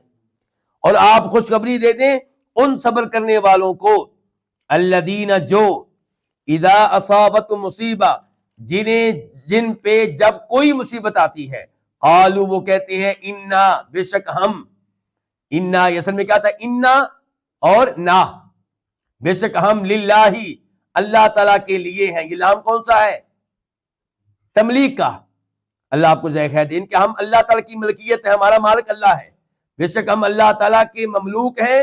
وَإِنَّا إِلَيْهِ رَاجِعُونَ، اور بے شک ہم الیہ، اسی کی طرف، راجعون، واپس جانے والے ہیں، اللہ کے پاس ہم نے پہنچنا ہے، حاضر ہونا ہے۔ تو اب پتہ چلا کہ کون سے صبر کرنے والے ہیں جن کے لیے خوشخبری ہے۔ جو مصیبت، جب مصیبت آئے، اذا کے اوپر غور کر رہے ہیں، جب مصیبت آئے اسی وقت صبر کریں، جب مصیبت آئے اسی وقت کہیں انا للہ و انا الیہ راجعون۔ یہ نہیں کہ جب مصیبت آئی تب ماتم، واویلا، اعتراضات، اللہ پہ شکوہ، نوحہ، بین، اور مہینے کے بعد بین ہم نے صبر ہی کرنا اور ہم نے کیا کرنا ہے، صبر ہی کیا ہم نے۔ یہ کوئی صبر نہیں ہے۔ نبی علیہ الصلوۃ والسلام، بخاری شریف کی حدیث ہے، ایک قبر کے پاس سے گزری، عورت بیٹھی ہوئی ہے، رو رہی ہے، آپ نے کہا صبر کرو۔ وہ کہنے لگی، اس کو پتا نہیں تھا کہ اللہ کے نبی ہیں علیہ الصلوۃ والسلام، کہنے لگی جاؤ جاؤ، تمہارے اوپر ایسی مصیبت آئی ہوتی تو پھر میں دیکھتی۔ آپ علیہ السلام خاموشی سے چلے گئے، آپ نے صبر کیا، کچھ نہیں کہا اس عورت کو۔ لوگوں نے بتایا یہ تو اللہ کے رسول تھے۔ اب شرمندہ ہو کے معافی مانگنے کے لیے آپ کے گھر آئی، تو آپ نے اس سے کہا انما الصبر عند الصدمۃ الاولی، حقیقی صبر وہ ہوتا ہے جو اس موقع پہ کیا جائے جب پہلی بار چوٹ لگے۔ دوسرے لفظوں میں، آج کی زبان میں، جب پہلا فون آئے کہ آپ کا بیٹا فوت ہو گیا، ایکسیڈنٹ ہوا، یہ ہو گیا، وہ ہو گیا، آپ کی دکان میں آگ لگ گئی، اس موقع پہ کہیں انا للہ و انا الیہ راجعون، اس موقع پہ کہیں الحمدللہ، میں راضی ہوں اللہ کے فیصلے پہ۔ صبر سے بھی اونچا مقام کیا ہے؟ رضا۔ صبر تو ہلکا مقام ہے، صبر کرنا تو واجب ہے مصیبت کے اوپر، اور افضل کیا ہے کہ صبر کی بجائے آپ راضی ہو جائیں، دلی طور پہ مطمئن ہو کہ اللہ نے جو کیا اس میں کوئی نہ کوئی خیر ہے، میں مطمئن ہوں۔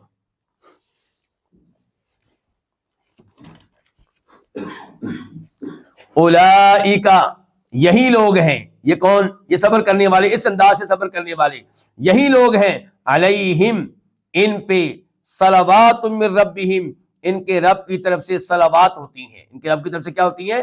صلوات۔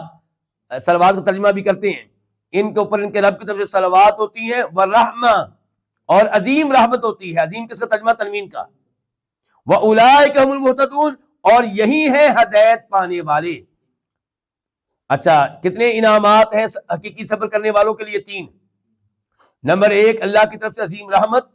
نمبر یہ خوشخبری کہ یہ ہدایت کے اوپر ہے، اس کا مطلب ہے ماتم کرنے والے ہدایت کے اوپر نہیں ہے۔ اور تیسرے نمبر پہ کیا؟ کہ رب کی طرف سے صلوات۔ اچھا، صلوات کا ترجمہ اب کیا ہے، مفہوم کیا ہے؟ اس میں علماء کرام کے کئی ایک اقوال ہیں۔ انشاءاللہ راجح موقف وہ ہے جسے بیان کیا ہے امام ابن القیم رحمہ اللہ نے، کہ صلوات کا ترجمہ ہوگا اللہ کی طرف سے تعریفیں ہوتی ہیں، ایسے لوگوں کی اللہ کی طرف سے تعریفیں ہوتی ہیں، اللہ ان کی تعریفیں کرتا ہے اپنے فرشتوں کے پاس۔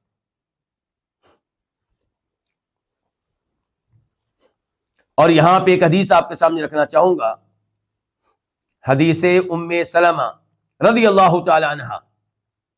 وہ کہتی ہیں کہ جب میرے شوہر فوت ہوئے، کون ہے ان کے شوہر؟ ابو سلمہ، تو مجھے حدیث یاد آ گئی اللہ کے نبی علیہ الصلوۃ والسلام کی، کہ آپ نے کہا تھا کہ جب کسی پہ مصیبت آئے تو وہ الفاظ کہے جو قرآن میں آئے ہیں، انا للہ و انا الیہ راجعون، اور ساتھ یہ کہے اللہم اجرنی فی مصیبتی واخلف لی خیرا منہا، اے اللہ میرے اوپر مصیبت آئی ہے، اس مصیبت پہ مجھے اجر و ثواب دینا، یعنی کہ میں صبر کر رہا ہوں، کر رہی ہوں، مجھے کیا دینا؟ اجر و ثواب دینا، اور اس سے بہتر متبادل بھی مجھے دینا۔ تو جو یہ الفاظ کہے گا، کہے گی، اللہ تعالیٰ اس کو اس کا بہترین متبادل دیں گے۔ ام سلمہ کہتی ہیں میرے ذہن میں یہ حدیث آئی جب ابو سلمہ فوت ہوئے، ساتھ ہی میرے ذہن میں آیا ابو سلمہ سے بہتر مجھے کون ملے گا، ابو سلمہ سے بہتر کون ہو سکتا ہے؟ لیکن ام سلمہ نے نبی علیہ السلام کی حدیث پہ یقین رکھتے ہوئے الفاظ کہہ دیے، یقین رکھتے ہوئے، تو اللہ تعالیٰ نے ابو سلمہ کی جگہ پہ کون دیا؟ محمد الرسول اللہ صلی اللہ علیہ وسلم دیے۔ چلیں آیت نمبر 158 158، ان الصفا والمروہ من شعائر اللہ، بے شک صفا پہاڑ اور مروہ پہاڑ، من شعائر اللہ، اللہ کی نشانیوں میں سے ہیں۔ شعائر جمع ہے شعیرت، ان کی نشانی، من تبیدیہ ہے، یعنی کہ اللہ کی نشانیاں تو بہت ہیں۔ اللہ کی نشانیوں سے مراد کیا؟ اللہ کی عظمت کے اوپر دلالت کرنے والی نشانیاں، اللہ کی قدرت کے اوپر دلالت کرنے والی نشانیاں۔ تو بے شک صفا اور مروہ پہاڑ اللہ کی نشانیوں میں سے ہیں۔ فمن حج البیت، پس جو اس گھر کا حج کرے یعنی کہ بیت اللہ کا حج کرے، اب اعتمرہ یا عمرہ کرے، فلا جناح علیہ تو اس پہ کوئی گناہ نہیں ہے، ان یطوف بہما کہ ان دونوں کا طواف کرے، ان دونوں کے چکر لگائے، ان دونوں کے صفا مروہ کے۔ اور الفاظ کیا ہے کہ اس کے اوپر گناہ نہیں ہے۔ اس کا مطلب یہ ہے کہ عمرے میں اگر صفا مروہ کی صحیح کر لیں تو گناہ نہیں ملے گا، تو نہ کریں تو کام چل جائے گا۔ یہی مفہوم محسوس ہو رہا ہے، یہ اس آیت کا ظاہر لگ رہا ہے جبکہ یہ ظاہر ہے نہیں، اور یہ غلط فہمی لگی عروہ بن زبیر کو، سیدہ عائشہ کے بھانجے کو۔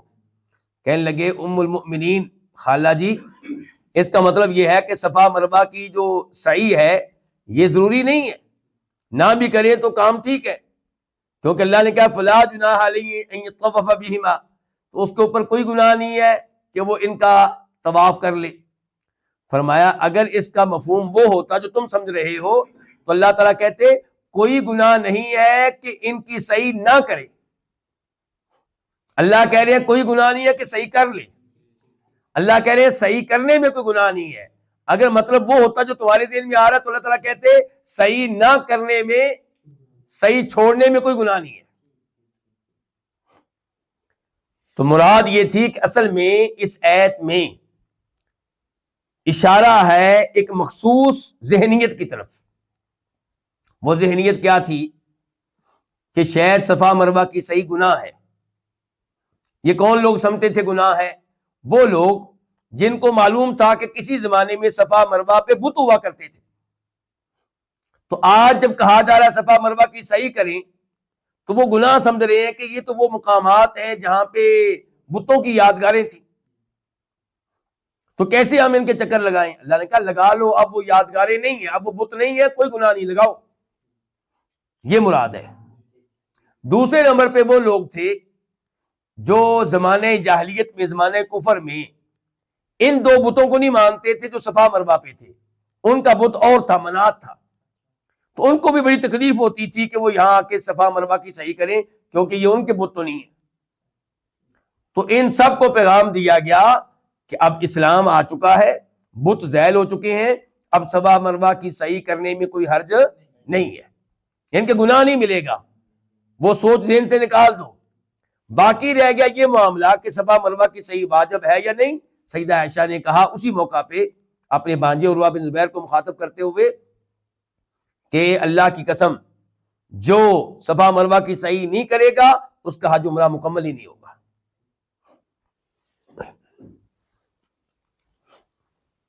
اور اس گفتگو سے آپ کو یہ بھی احساس ہو چکا ہوگا کہ قرآن کریم کو سمجھنا ممکن نہیں ہے احادیث کے بغیر،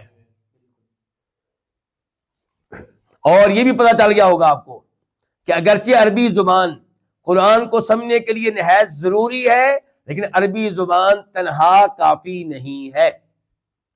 جاوید احمد غامدی صاحب، عربی زبان تنہا کافی نہیں ہے قرآن کریم کو سمجھنے کے لیے۔ جب تک احادیث کی طرف رجوع نہیں کریں گے، صحابہ کرام کی طرف رجوع نہیں کریں گے، آپ قرآن کو نہیں سمجھ سکیں گے۔ آپ کی عربی عروہ بن زبیر کی عربی سے زیادہ مضبوط نہیں ہے۔ وَمَن تَطَوَّعَ خَيْرًا، اور جو خوشی سے کرے خیرن کوئی نیکی کا کام، فَإِنَّ اللَّهَ شَاكِرٌ عَلِيمٌ، تو بے شک اللہ تعالی بہت قدردان ہے، علیم کمال علم رکھنے والا ہے۔ یعنی کہ اگر آپ خوشی سے کوئی نیکی کرتے ہیں تو اللہ تعالیٰ آپ کی نیکی کو ضائع نہیں کرے گا۔ یعنی کہ فرائض کے علاوہ، واجبات کے علاوہ کوئی نیکی کریں تو اللہ تعالیٰ اس پہ بھی اجر و ثواب دے گا، لیکن اس کا کوئی یہ مطلب نہ نکال لے کہ صفا مروہ کی صحیح نفلی طور پہ بھی آپ کر سکتے ہیں۔ نہیں، نفلی طور پہ اس کی صحیح کرنے کا کوئی ثبوت نہیں ملتا، کوئی دلیل نہیں ہے۔ طواف آپ نفلی کر سکتے ہیں، حج عمرے کے علاوہ بھی طواف کرتے رہیں، صفا مروہ کی صحیح حج یا عمرے میں ہوگی، اس کے علاوہ نہیں ہوگی۔ آیت نمبر 159 159، ان الذین یکتمون، بے شک وہ لوگ جو چھپاتے ہیں، ما انزلنا من البینات والہدی، بے شک وہ لوگ جو چھپاتے ہیں، البینات کا ترجمہ میں پہلے کر رہا ہوں، ما کے ساتھ ہی ترجمہ کس کا کر رہا ہوں؟ البینات اور الہدی کا۔ کیوں؟ کیونکہ یہ من جو ہے یہ ان بیانیہ ہے، یعنی کہ یہ من جو ہے ماں کے بیان کے لیے آیا ہے، ماں کی وضاحت کے لیے آیا ہے. سمجھ رہے میری بات؟ بے شک وہ لوگ جو چھپاتے ہیں البینات ان واضح دلائل کو، والہدا اور اس ہدایت کو، انزلنا جو ہم نے نازل کی، یعنی کہ وہ لوگ جو چھپاتے ہیں ان واضح دلائل و ہدایت کو جو ہم نے نازل کی، من بعد ما بیناہ للناس، بعد اس کے کہ ہم نے ان کو واضح کر دیا لوگوں کے لیے. من بعد ما، یہ ما مصریہ ہے، اور بیناہ کی ضمیر جاری ما کی طرف. بے شک وہ لوگ جو چھپاتے ہیں اس چیز کو جس کو ہم نے نازل کیا واضح دلائل میں سے اور ہدایت میں سے، بعد اس کے کہ ہم نے اس کو واضح کر دیا لوگوں کے لیے، فی الکتاب، کس میں؟ کتاب میں. اچھا، اس کتاب سے مراد کیا ہے؟ نمبر ایک یہ کہ آپ اس سے مراد لیں جن سے کتاب، جتنی بھی اللہ کی طرف سے آنے والی کتابیں ہیں. دوسرے نمبر پہ یہ ہے کہ اس سے مراد آپ لیں تورات. کیا مراد لیں؟ یعنی کہ تورات میں نشانیاں موجود ہیں نبی علیہ الصلوۃ والسلام کی، آخری نبی کے، ان کو جو چھپاتے ہیں. اولئک، یہی ہے، اولئک خبر ہے کس کی؟ انا کی. یہی ہے وہ کہ یلعنہم اللہ، جن پہ اللہ لعنت کرتا ہے اور جن پہ لعنت کرنے والے لعنت کرتے ہیں. تو جو حق کو چھپائے، اس کے اوپر لعنتیں نازل ہوتی ہیں، کس کی؟ اللہ کی، اور لعنتیں کرنے والوں کی. لعنتیں کرنے والے اس سے مراد ہے تمام فرشتے، انسان اور جن. تو ان کے اوپر اللہ لعنت کرتا ہے. لعنت کہتے کس کو ہیں؟ دوری کس سے؟ اللہ کی ذات سے اور اللہ کی رحمت سے. ان کے اللہ لعنت کرتا ہے، اللہ ان کو اپنے آپ سے دور کر دیتا ہے، اپنی رحمت سے دور کر دیتا ہے. لعنت کرنے والے لعنت کرتے ہیں، ان کے وہ دعا کرتے ہیں اللہ اس کو اپنے آپ سے دور کر دے، اس کو اپنی رحمت سے تو دور کر دے. الا الذین تابوا، سوائے ان لوگوں کے، یعنی کہ حق چھپانے والے سب پہ لعنتیں نازل ہوتی ہیں سوائے ان کے الذین تابوا، جو توبہ کر لیں. توبہ کیسے کر لیں؟ ہر گناہ سے، خصوصاً حق چھپانے سے. وَأَصْلَحُوا، اور اصلاح کریں کس کی؟ اپنے عمل کی. اصلاح کریں کیا مطلب؟ اب حق بیان کرنا شروع کر دی. وَبَيَّنُوا، اور واضح کریں. فَأُولَئِكَ، تو یہی وہ لوگ ہیں، أَتُوبُ عَلَيْهِمْ، جن کی میں توبہ قبول کرتا ہوں. وَأَنَا التَّوَّابُ الرَّحِيمُ، اور میں التواب، بہت توبہ قبول کرنے والا ہوں، الرحیم، نہایت رحم کرنے والا ہوں. ان الذین کفروا، بے شک وہ لوگ جنہوں نے کفر کیا، وماتوا، اور فوت ہوئے، وہم کفار، اس حال میں کہ وہ کافر تھے. فوت ہوئے اس حال میں کہ وہ، یہ واو کون سی؟ واو حالیہ. اولئک، یہی وہ لوگ ہیں، علیہم، جن پہ لعنت اللہ، اللہ کی لعنت ہے، والملائکتی، اور تمام فرشتوں کی لعنت ہے، والناس، اور لوگوں کی اجمعین، سب کی. اس کا تو اب یہاں پہ سوال اٹھے گا کہ کیا کافروں پہ لعنت کی جا سکتی ہے؟ جی ہاں، عمومی طور پہ آپ کافروں پہ لعنت کر سکتے ہیں، لیکن نام لے کر کسی خاص کافر کے اوپر جو زندہ ہے آپ لعنت نہیں کر سکتے. ہو سکتا ہے کل کو مسلمان ہو جائے. البتہ عام عمومی طور پہ آپ کہہ سکتے ہیں یہودیوں پہ لعنت، عیسائیوں پہ لعنت، ہندوؤں پہ لعنت، سکھوں پہ لعنت، یہ کہہ سکتے ہیں. لیکن کسی خاص ہندو کا نام لے کر، خاص سکھ کا نام لے کر، خاص یہودی کا نام لے کر، خاص عیسائی کا نام لے کر آپ لعنت نہیں کر سکتے جبکہ وہ زندہ ہو. اور جو فوت ہو چکے ہیں ان میں سے جن کے بارے میں آپ کو یقین ہے کہ وہ کفر پہ فوت ہوا ہے، اس کے اوپر لعنت کی جا سکتی ہے، ورنہ اسے اجتناب کرنا چاہیے. اور اس کی مثال یہ ہے کہ نبی علیہ الصلوۃ والسلام کسی زمانے میں کئی کافروں کا نام لے کر لعنت کرتے رہے تو اللہ نے منع کر دیا، اور پھر جن کا نام لے کے آپ لعنت کرتے رہے تھے وہ سارے کے سارے مسلمان ہو گئے. اللہ نے اسی موقع پہ کہا تھا لیس لک من الامر شیء او یتوب علیہم او یعذبہم فانہم ظالمون. خالدین فیہا، اس حال میں کہ وہ ہمیشہ ہمیشہ رہنے والے ہیں، فیہا، اس میں، کس میں؟ اس لعنت میں. اللہ کی رحمت سے دوری میں پھر ملے گی کیا؟ جنت میں ملے گی. بات ٹھیک ہے آپ کی. تو ہمیشہ ہمیشہ وہ رہنے والے ہیں، فیہا، اس لعنت میں. لا یخفف عنہم العذاب، نہیں ہلکا کیا جائے گا ان سے عذاب، ولا ہم ینظرون، اور نہ ان کو مہلت دی جائے گی. عذاب ہلکا نہیں کیا جائے گا. وہاں پہ ایسا نہیں چلے گا کہ عید آئی ہے تو ایک دن کے لیے عذاب میں کمی، سزا میں کمی، یا کسی کی ماں فوت ہوگی تو ایک دن کے لیے جیل سے نکال دیا جائے. ایسا کچھ نہیں ہوگا. اللہ تعالی ہمیں محفوظ رکھے. وَإِلَٰهُكُمْ إِلَٰهٌ وَاحِدٌ، آیت نمبر 163 163. اور تمہارا معبود ایک ہی معبود ہے. اللہ تعالیٰ کا یہ خطاب سب کے لیے ہے، سب سے اللہ گفتگو کر رہے ہیں. تمہارا معبود ایک ہی معبود ہے. عیسائیوں والا معاملہ نہیں چلے گا کہ 3 معبود ہیں. یہودیوں والا معاملہ بھی نہیں چلے گا کہ عزیر علیہ السلام کو معبود کی شکل دے دی جائے. مسلمانوں والا کام بھی نہیں چلے گا جو آج کل ہو رہا ہے، قبر والوں کو معبودوں کی شکل دے دی گئی ہے. فرمایا تمہارا معبود ایک ہی معبود ہے. لا الہ الا ہو، نہیں کوئی معبود مگر وہی. الرحمن، وہ رحمان ہے، وہ رحیم ہے.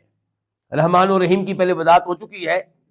الرحمن جو بہت زیادہ رحم کرنے والا ہو، الرحیم جس کی رحمت ہمیشہ ہمیشہ کے لیے ہو، مستقل ہو.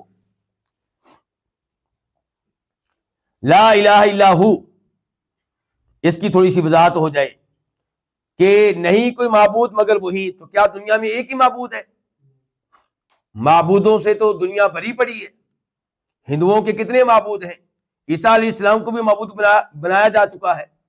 ہمارے مسلمانوں میں سے کئی اولیاء کو معبود بنایا جا چکا ہے. تو پھر اللہ نے کیسے کہہ دیا کہ اللہ کے علاوہ کوئی معبود نہیں ہے؟ تو یہاں پہ وہی بات ہے کہ اگر آپ عربی زبان جانتے ہیں تو آپ کو پتہ ہونا چاہیے کہ لا جو ہے اس کا ایک اسم ہوتا ہے کہ اس کی خبر ہوتی ہے. تو الہ اس کا اسم ہے، اب خبر کہاں ہے؟ وہ محذوف ہے. تو وہ کیا ہوگی؟ لا الہ حق، سچا معبود کوئی نہیں ہے اللہ کے علاوہ. واضح ہو گیا؟ جھوٹے معبود ہیں جن کی غلط طور پہ عبادت کی جاتی وہ ہیں، لیکن وہ جو عبادت کا حقدار ہو، عبادت کے لائق ہو، وہ ایک ہی ہے اور وہ اللہ ہے. تو لا الہ، اسی لیے آپ دیکھیں گے کئی جگہ ترجمہ کا لکھا ہوتا ہے اللہ کے علاوہ کوئی عبادت کے لائق نہیں. وہ لائق کسی حکم کا ترجمہ ہوتا ہے. یا کہیں لکھا ہوتا ہے نہیں ہے کوئی معبود برحق، وہ برحق کسی حکم کا ترجمہ ہوتا ہے. تو لا الہ الا ہو، نہیں کوئی معبود برحق الا ہوا مگر وہ. آگے وہ رحمان و رحیم کی وضاحت کر چکا ہوں. آیت نمبر 164 164. ان فی خلق السماوات والارض، ان بے شک، فی خلق السماوات، آسمانوں اور زمین کی پیدائش میں. یہ نمبر 1 چیز ہوگی. کتنی چیز ہوگی؟ نمبر 1. اللہ تعالیٰ اپنی نشانیاں بتانے لگے. کس چیز کی نشانیاں؟ اپنے وجود کی، اپنی قدرت کی.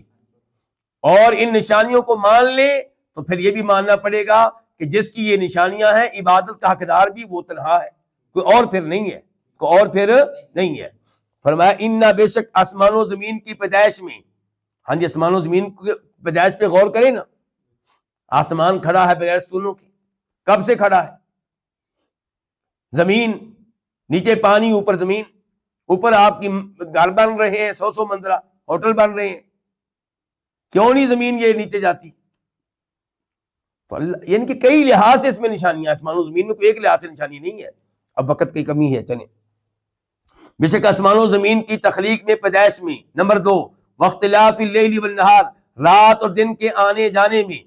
یہ نظام ایک وقت سے چل رہا ہے. والفلک التی تجری فی البحر، والفلک اور ان کشتیوں میں. لفظ الفلک واحد کے لیے بھی فلک آتا ہے، جمع کے لیے بھی یہی، اور یہاں جمع کے لیے ہے. اور ان کشتیوں میں التی تجری، جو چلتی ہیں فی البحر، سمندر میں. سمندر میں چلتی ہیں بیما، ان چیزوں کو لے کر جو لوگوں کو فائدہ دیتی ہیں. یعنی کہ تجارت عام طور پہ کس میں ہوتی ہے؟ بیلی جہازوں میں ہوتی ہے عام طور پہ. نمبر 4 وما انزل اللہ من السماء من ماء، اور اس پانی میں. من ماء کا ترجمہ میں نے پہلے کیا. کیوں؟ کیونکہ ماء سے پہلے جو من ہے یہ بیانیہ ہے. یہ بیان ہے، وضاحت ہے کس کی؟ ماء کی. سمجھ رہے ہیں علماء کرام؟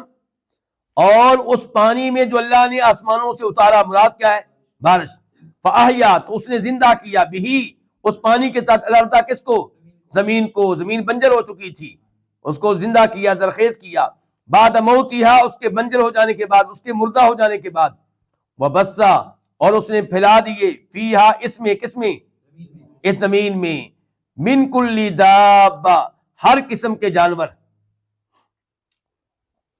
وہ تصریف ریاح، یہ نمبر 5، اور ہواؤں کے پھیرنے میں، کبھی جنوبی ہوائیں کبھی شمالی ہوائیں، اور ہواؤں کے پھیرنے میں، والسحاب المسخر بین السماء والارض، اور ان بادلوں میں، نمبر 6 السحاب نمبر 6، اور ان بادلوں میں المسخر جو مسخر ہیں آسمان و زمین کے بیچ میں، آسمان و زمین کے مابین بادل۔ اللہ اکبر، آپ کو کیا لگتا ہے؟ روئی لگتی ہے نا، اور اس کے اندر پانی کتنا ہے؟ بہت زیادہ، اتنا پانی کہ آپ کا پورا شہر سیراب ہو جاتا ہے۔ تو اللہ کی قدرت کی نشانی نہیں ہے؟ اور یہ بادل چل رہے ہیں، چلا کیا رہی ہوا، اور ہوا کس کے تابع؟ اللہ کی۔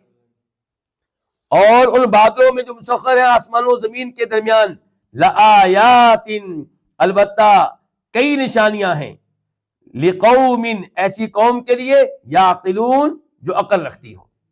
عقل رکھیں تو اس میں بڑی نشانیاں ہیں، اسے رب ملتا ہے۔ افسوس تو ان سائنسدانوں پہ ہے جو ان تمام چیزوں پہ غور کرتے ہیں ہم سے زیادہ، لیکن پھر بھی ان کو رب نہ ملا، پھر بھی گمراہ کے گمراہ۔ آیت نمبر 165 165، وَمِنَ النَّاسِ، یہ من تبعیدیہ ہے۔ تبعیدیہ کس کا معنی دے گا؟ بعض کا، کچھ کا۔ وَمِنَ النَّاسِ، اور لوگوں میں سے کچھ وہ ہیں، مَن يَتَّخِذُ، جو بناتے ہیں، من دون اللہ، غیر اللہ کو، اندادن، کیا بناتے ہیں؟ شریک۔ انداد ند ان کی جمع ہے، شریک بناتے ہیں، کس کا شریک؟ اللہ کا۔ یحبونہم، جن سے وہ محبت کرتے ہیں، کحب اللہ، اللہ سے محبت کرنے کی طرح، یعنی کہ ان شریکوں سے محبت کرتے ہیں اللہ سے محبت کرنے کی طرح۔ بلکہ آج کل تو ایسے ہیں جو اللہ سے بھی زیادہ محبت کرتے ہیں، کن سے؟ ان اولیاء سے، ان پیروں سے، ان قبر والوں سے۔ والذین آمنوا، اللہ نے فرمایا، اور وہ لوگ جو ایمان لائے، اشد حبا للہ، وہ اللہ سے محبت کے لحاظ سے اشد، زیادہ شدید ہے، کہیں آگے ہیں۔ کیا مطلب؟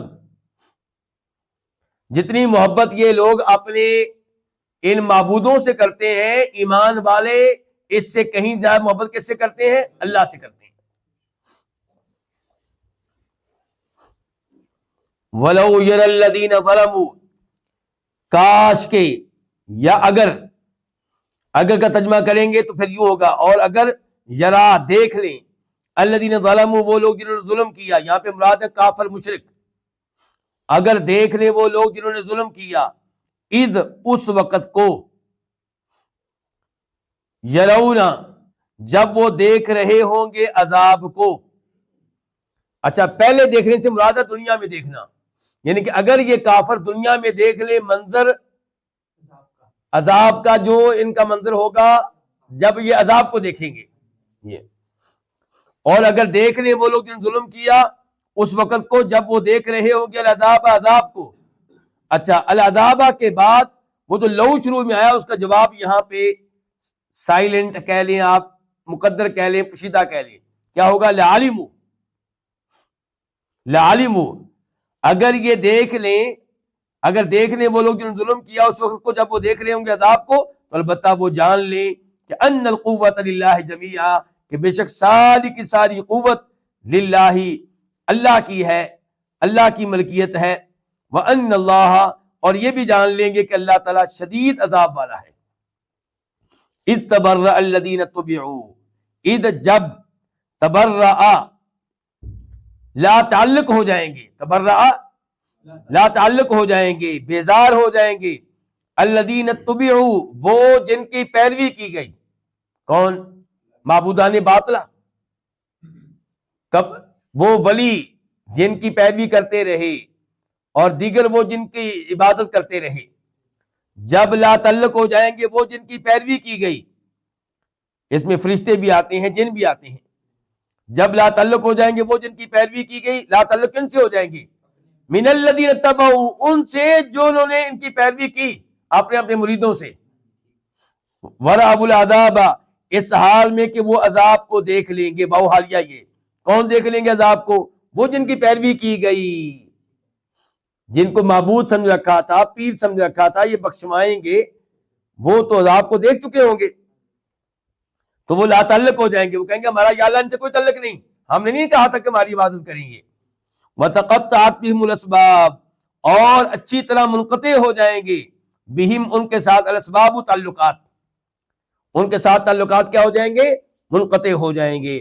وقال اور کہیں گے الذین تبعوا وہ جنہوں نے پیروی کی، مرید کہیں گے لو ان لنا کاش بے شک ہو لنا ہمارے لیے کرتن واپس چلے جانا. کہاں؟ دنیا میں. فنتبرأ منہم تو ہم بھی ان سے لا تعلق ہو جائیں کما تبرؤوا منا جس طرح یہ ہم سے لا تعلق ہو گئے ہیں. ہم نے تو ساری امیدیں ان پر لگائی ہوئی تھی، ان کے عرس مناتے تھے، ان کے نام پہ بکرے دیتے تھے، اپنے بچوں کو کھانا ملے نہ ملے ان کو ہم کھلاتے تھے، اور جہاں ہمیں ضرورت پڑی ان کی آج ہم سے لا تعلق ہو گئے، ہمیں مرید ماننے کے لیے تیار نہیں. فرمایا کذالک اسی طرح یریہم اللہ اللہ ان کو دکھائے گا اعمالہم ان کے اعمال حسرات علیہم اس حال میں کہ وہ حسرتیں پچھتاوا بن چکے ہوں گے علیہم ان پہ. جو عمل دنیا میں کرتے رہے ان پہ اب کیا ہو رہا ہوگا؟ پچھتاوا، ندامت، افسوس. وما ہم بخالدین من النار اور وہ ہرگز نہیں نکلنے والے ہوں گے آگ سے. ہمیشہ رہنا آگ میں ہی ہے، جتنے مرضی معنی کر لیں، اب جو مرضی کہہ لیں. یہ بات جو ہے زائدہ ہے، ما نفی کی تاکید کے لیے. اور وہ ہرگز نہیں نکلنے والے ہوں گے من النار آگ سے. آیت نمبر 168 168 یا ایھا الناس اے لوگو کلو تم کھاؤ مما فی الارض مما اصل میں کیا تھا؟ من اور ما. تم کھاؤ اس میں سے جو زمین میں ہے، حلالن حلال، طیبن پاکیزہ، یعنی کہ تم حلال پاکیزہ کھاؤ اس میں سے جو زمین پہ ہے. یعنی کہ جو کچھ زمین پہ ہے اس میں سے کون سی چیزیں کھاؤ؟ جو حلال اور پاکیزہ ہیں وہ ساری تم کھا سکتے ہو. وَلَا تَتَّبِعُوا اور تم نہ چلو، نہ پیروی کرو خطوات شیطان، شیطان کے قدموں کی. شیطان کے پیچھے نہ چلو اور تم نہ پیروی کرو شیطان کے قدموں کی. مثال کے طور پہ بائیں ہاتھ سے کھانے والا شیطان کے قدم پہ چلتا ہے. اِنَّهُ لَكُمْ بے شک وہ کون؟ شیطان، لکم تمہارے لیے ہے، عدوٌ دشمن، مبین واضح، بے شک وہ تمہارا واضح طور پہ دشمن ہے، کھلا دشمن ہے، وہ اپنی دشمنی کو چھپاتا ہی نہیں ہے. آیت نمبر 169 169 انما یأمرکم بالسوء والفحشاء. انما کا ترجمہ ذرا لیٹ کر دیں. یأمرکم وہ تمہیں حکم دیتا ہے، انما صرف اور صرف کس کا؟ بالسوء برائی کا، والفحشاء اور بے حیائی کا، وَأَن تَقُولُوا اور تیسرے نمبر پہ حکم دیتا ہے اس بات کا کہ ان تقولوا کہ تم کہو علی اللہ اللہ تعالیٰ پہ ما لا تعلمون وہ باتیں جو تم نہیں جانتے. تو تین طرح کے حکم دیتا ہے وہ، برائیاں کرنے کے، بے حیائی کے، اور کیا؟ اللہ کے ذمے وہ باتیں لگانا جو اللہ نے نہیں کہی. مثال کے طور پہ یہ بزرگ جو ہیں ان کی آپ اگر قبر پہ چادر چڑھائیں گے، بکرا دیں گے تو پھر یہ اللہ سے شفاعت کریں گے اور اللہ ہمیں معاف کر دے گا. اس کا مطلب یہ ہے کہ اللہ نے اتھارٹی دی ہے ان کو. اللہ نے جب کہ ایسی کوئی اتھارٹی نہیں دی، اللہ نے ایسا کچھ نہیں کہا. ایسے ہی دین میں بدعات نکالنا، بدعات کو کہنا کہ یہ دین کا حصہ ہے. دین دینے والا اصل میں کون ہوتا ہے؟ تو گویا کہ آپ کہنا چاہتے ہیں کہ اللہ نے دین بھیجا ہے. تو یہ سب چیزیں غلط ہیں. بدعات اسی لیے غلط ہیں، شرک اسی لیے غلط ہے. آیت نمبر 170 170 وَإِذَا اور جب قیلا کہا جاتا ہے لہم ان سے اتبعوا تم پیروی کرو ما انزل اللہ اس چیز کی جو اللہ نے اتاری ہے. اللہ نے کیا اتارا ہے شیخ صاحب؟ قرآن، توحید. چلے جی، تم پیروی کرو اس چیز کی جو اللہ نے اتاری ہے. قالوا وہ آگے سے کہتے ہیں بلکہ نتبعو ہم پیروی کرتے ہیں ما اس چیز کی الفینا علیہ جس پر ہم نے پایا آباءنا اپنے باپ دادا کو. بھئی ہم تو اسی دین پہ رہیں گے جو باپ دادا کا دین ہے. اچھا یہ بڑی عجیب بات ہے، ذرا غور کیجئے گا. دین کی باری آتی ہے تو کیا کہتے ہیں ہم نے کس پہ رہنا ہے؟ ہمارے باپ دادا غلط نہیں ہو سکتے. دنیا کی باری آتی کاروبار کی، اور ہمارے ابو کو پتہ نہیں تھا کاروبار کیسے کرنا ہے. مجھے پتا ہے کاروبار کیسے کرنا ہے. دنیاوی معاملے میں باپ دادا کیا ہو گئے؟ غلط. دین کے معاملے میں اتھارٹی ہو گئے. عجیب بات ہے. اللہ نے کہا اولو کانا، اسے پتہ چلا تقلید غلط ہے، تقلید نہیں کرنی چاہیے، اندھی تقلید کسی کی نہیں کرنی چاہیے. اولو کانا، آ کا معنی کیا ہوتا ہے؟ کیا. واو کا معنی اور کیا اگر ان کے آباء و اجداد لا یعقلون شیئا، وہ کچھ بھی عقل نہ رکھتے ہوں، ولا یہتدون، اور ہدایت نہ پاتے ہوں، یعنی کہ تب بھی ان کی پیروی کرو گے. سمجھا؟ اور کیا اگر ان کے آباء و اجداد کچھ بھی عقل نہ رکھتے ہوں اور نہ ہدایت پاتے ہوں تو تب بھی وہ اپنے آباء و اجداد کی پیروی کریں گے، تقلید کریں گے، ان کے نقش قدم پہ چلیں گے. یعنی کہ کتنی بیوقوفی والی یہ بات ہے. آیت نمبر 171 171 مثل کا معنی کیا ہے؟ مثال، صفت، وصف، حالت. جی ومثل الذین کفروا، اور ان لوگوں کی مثال جنہوں نے کفر کیا، کمثل الذی ینعق، اس شخص کی مثال کی طرح ہے، ینعق، جو ان جانوروں کو پکارتا ہے. کن کو پکارتا ہے؟ ان جانوروں کو، ما لا یسمع، جو نہیں سنتے، الا دعاء، مگر پکار، و نداء، اور آواز. کیا مطلب ہے اس کا؟ کافروں کو تبلیغ کرنا یہ ایسے ہی ہے جیسے کوئی جانوروں کو لے کر کھڑا ہو جائے سمجھانے کے لیے، تبلیغ کرنے کے لیے. ان کو سمجھائے بھئی دیکھو ادھر آگے آگ ہے، ادھر تم نہ جایا کرو، ادھر میرا دشمن رہتا ہے، اس کے گھر میں کبھی داخل نہیں ہونا. اچھا، اب جانوروں کو وہ گفتگو کر رہا ہے، سمجھا رہا ہے، اور ان کے پاس کیا پہنچ رہا ہے؟ ایک آواز پہنچ رہی ہے، بس ان کو نہیں پتا آواز میں نصیحت کیا ہے. تو آپ اب پھر سن لیں. اور مثال ان لوگوں کی جنہوں نے کفر کیا، اس شخص کی مثال کی طرح ہے، الذی ینعق، جو ان جانوروں کو پکارتا ہے، بما لا یسمع، جو نہیں سنتے، الا دعاء، مگر پکار، و نداء، اور ایک آواز. سم، یہ کافر کیا ہیں؟ بہرے ہیں. بکمن، گونگے ہیں. امیون، اندھے ہیں. فہم لا یعقلون، بس یہ عقل نہیں کریں گے، یہ نہیں سمجھیں گے. یا ایھا الذین آمنوا، اے وہ لوگوں جو ایمان لائے ہیں، یعنی کہ اے ایمان والو، کلوا من طیبات ما رزقناکم، کلو، تم کھاؤ، من طیبات ما، ان پاکیزہ چیزوں میں سے، ما رزقنا، جو ہم نے دی ہیں، کم، تمہیں. اچھا، اللہ تعالیٰ نے یہ حکم دینے سے پہلے کیا کہا؟ ایمان والو. مطلب یہ ہے کہ اگر تم واقعی مومن ہو تو میری یہ بات مانو کہ کیا کھانا ہے؟ ہمیشہ حلال کھانا ہے، حرام نہیں کھانا، پاک چیزیں کھانی ہیں. واشکرو، اور تم شکر کرو، للہ، کس کا؟ اللہ کا. کھاؤ اور اللہ کا شکر بھی ادا کرو. ان کنتم ایاہ تعبدون، اگر تم اسی کی عبادت کرتے ہو.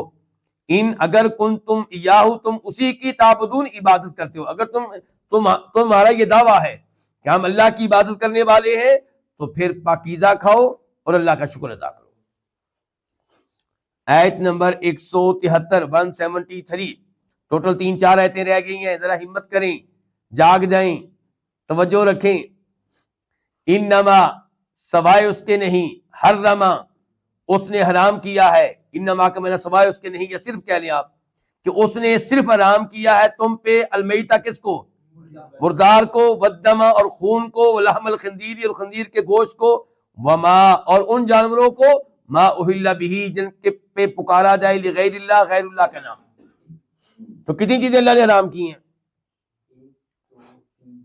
4. تو شراب حرام نہیں ہے؟ تو اللہ تو یہاں پہ کہہ رہے ہیں صرف یہ 4 چیزیں حرام ہیں.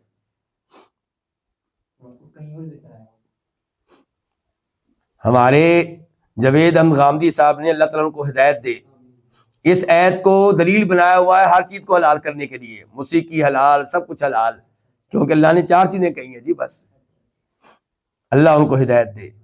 ایک دنیا کو گمراہ کرنے میں کامیاب ہو گئے ہیں وہ، خصوصاً ہماری یونیورسٹیوں کے نوجوان، کیونکہ ان کو فتویٰ چاہیے تھا کہ موسیقی سننا جائز ہے، میوزک سننا جائز ہے، لڑکیوں سے مصافحہ کرنا جائز ہے، تنہائی میں بیٹھنا جائز ہے. وہ سب کچھ ان کو مل گیا ادھر سے. تو مولوی تو یہاں پہ برا لگے گا، مولوی تو کہنا یہ سب چیزیں حرام ہیں. تو کیا مطلب ہے اس آیت کا؟ پھر اس آیت میں اللہ تعالی یہ بتانا چاہ رہے ہیں، اللہ تعالیٰ یہ بتا رہے ہیں کہ جانوروں میں سے صرف یہ 4 جانور حرام ہیں، اور وہ جانور جن کو تم کہہ دیتے ہو کہ پیر کے نام کا، فلاں بت کے نام کا، وہ حرام نہیں ہے۔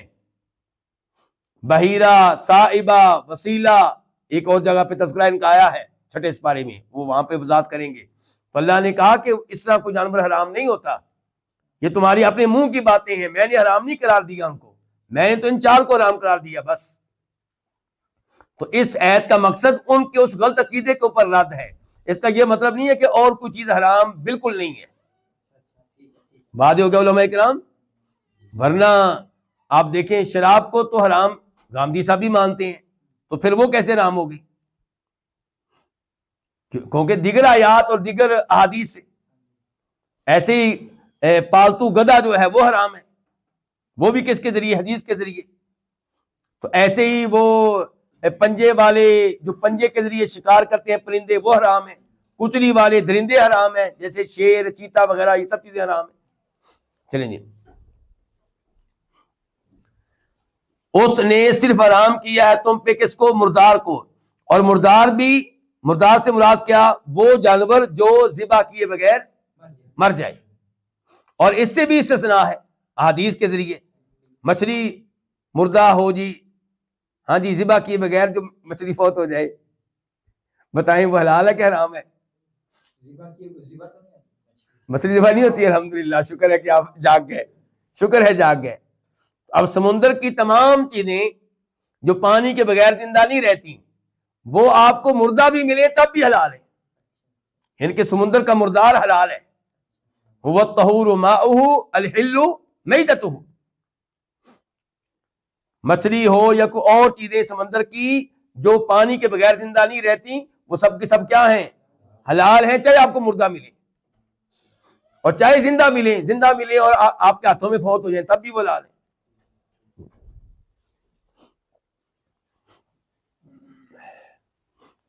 والدم، اور خون کون سا حرام ہے؟ بہنے والا خون۔ بس کیا مطلب؟ جب جانور ذبح کرتے ہیں خون بہ رہا ہوتا ہے وہ حرام ہے، باقی جو آپ نے جانور ذبح کر لیا شرعی طریقے سے اور گوشت بنا لیا، بوٹیاں بنا لی، تو پکا رہے ہیں، تھوڑا سا خون نکل آتا ہے پھر بھی اس میں سے، تو وہ حرام نہیں ہے۔ آخر میں جا کے بتا دیا کہ وہ جانور حرام ہے جن کے اوپر غیر اللہ کا نام پکارا جائے۔ عیسیٰ علیہ السلام کے نام پہ بکرا ذبح کریں گے، حرام ہے۔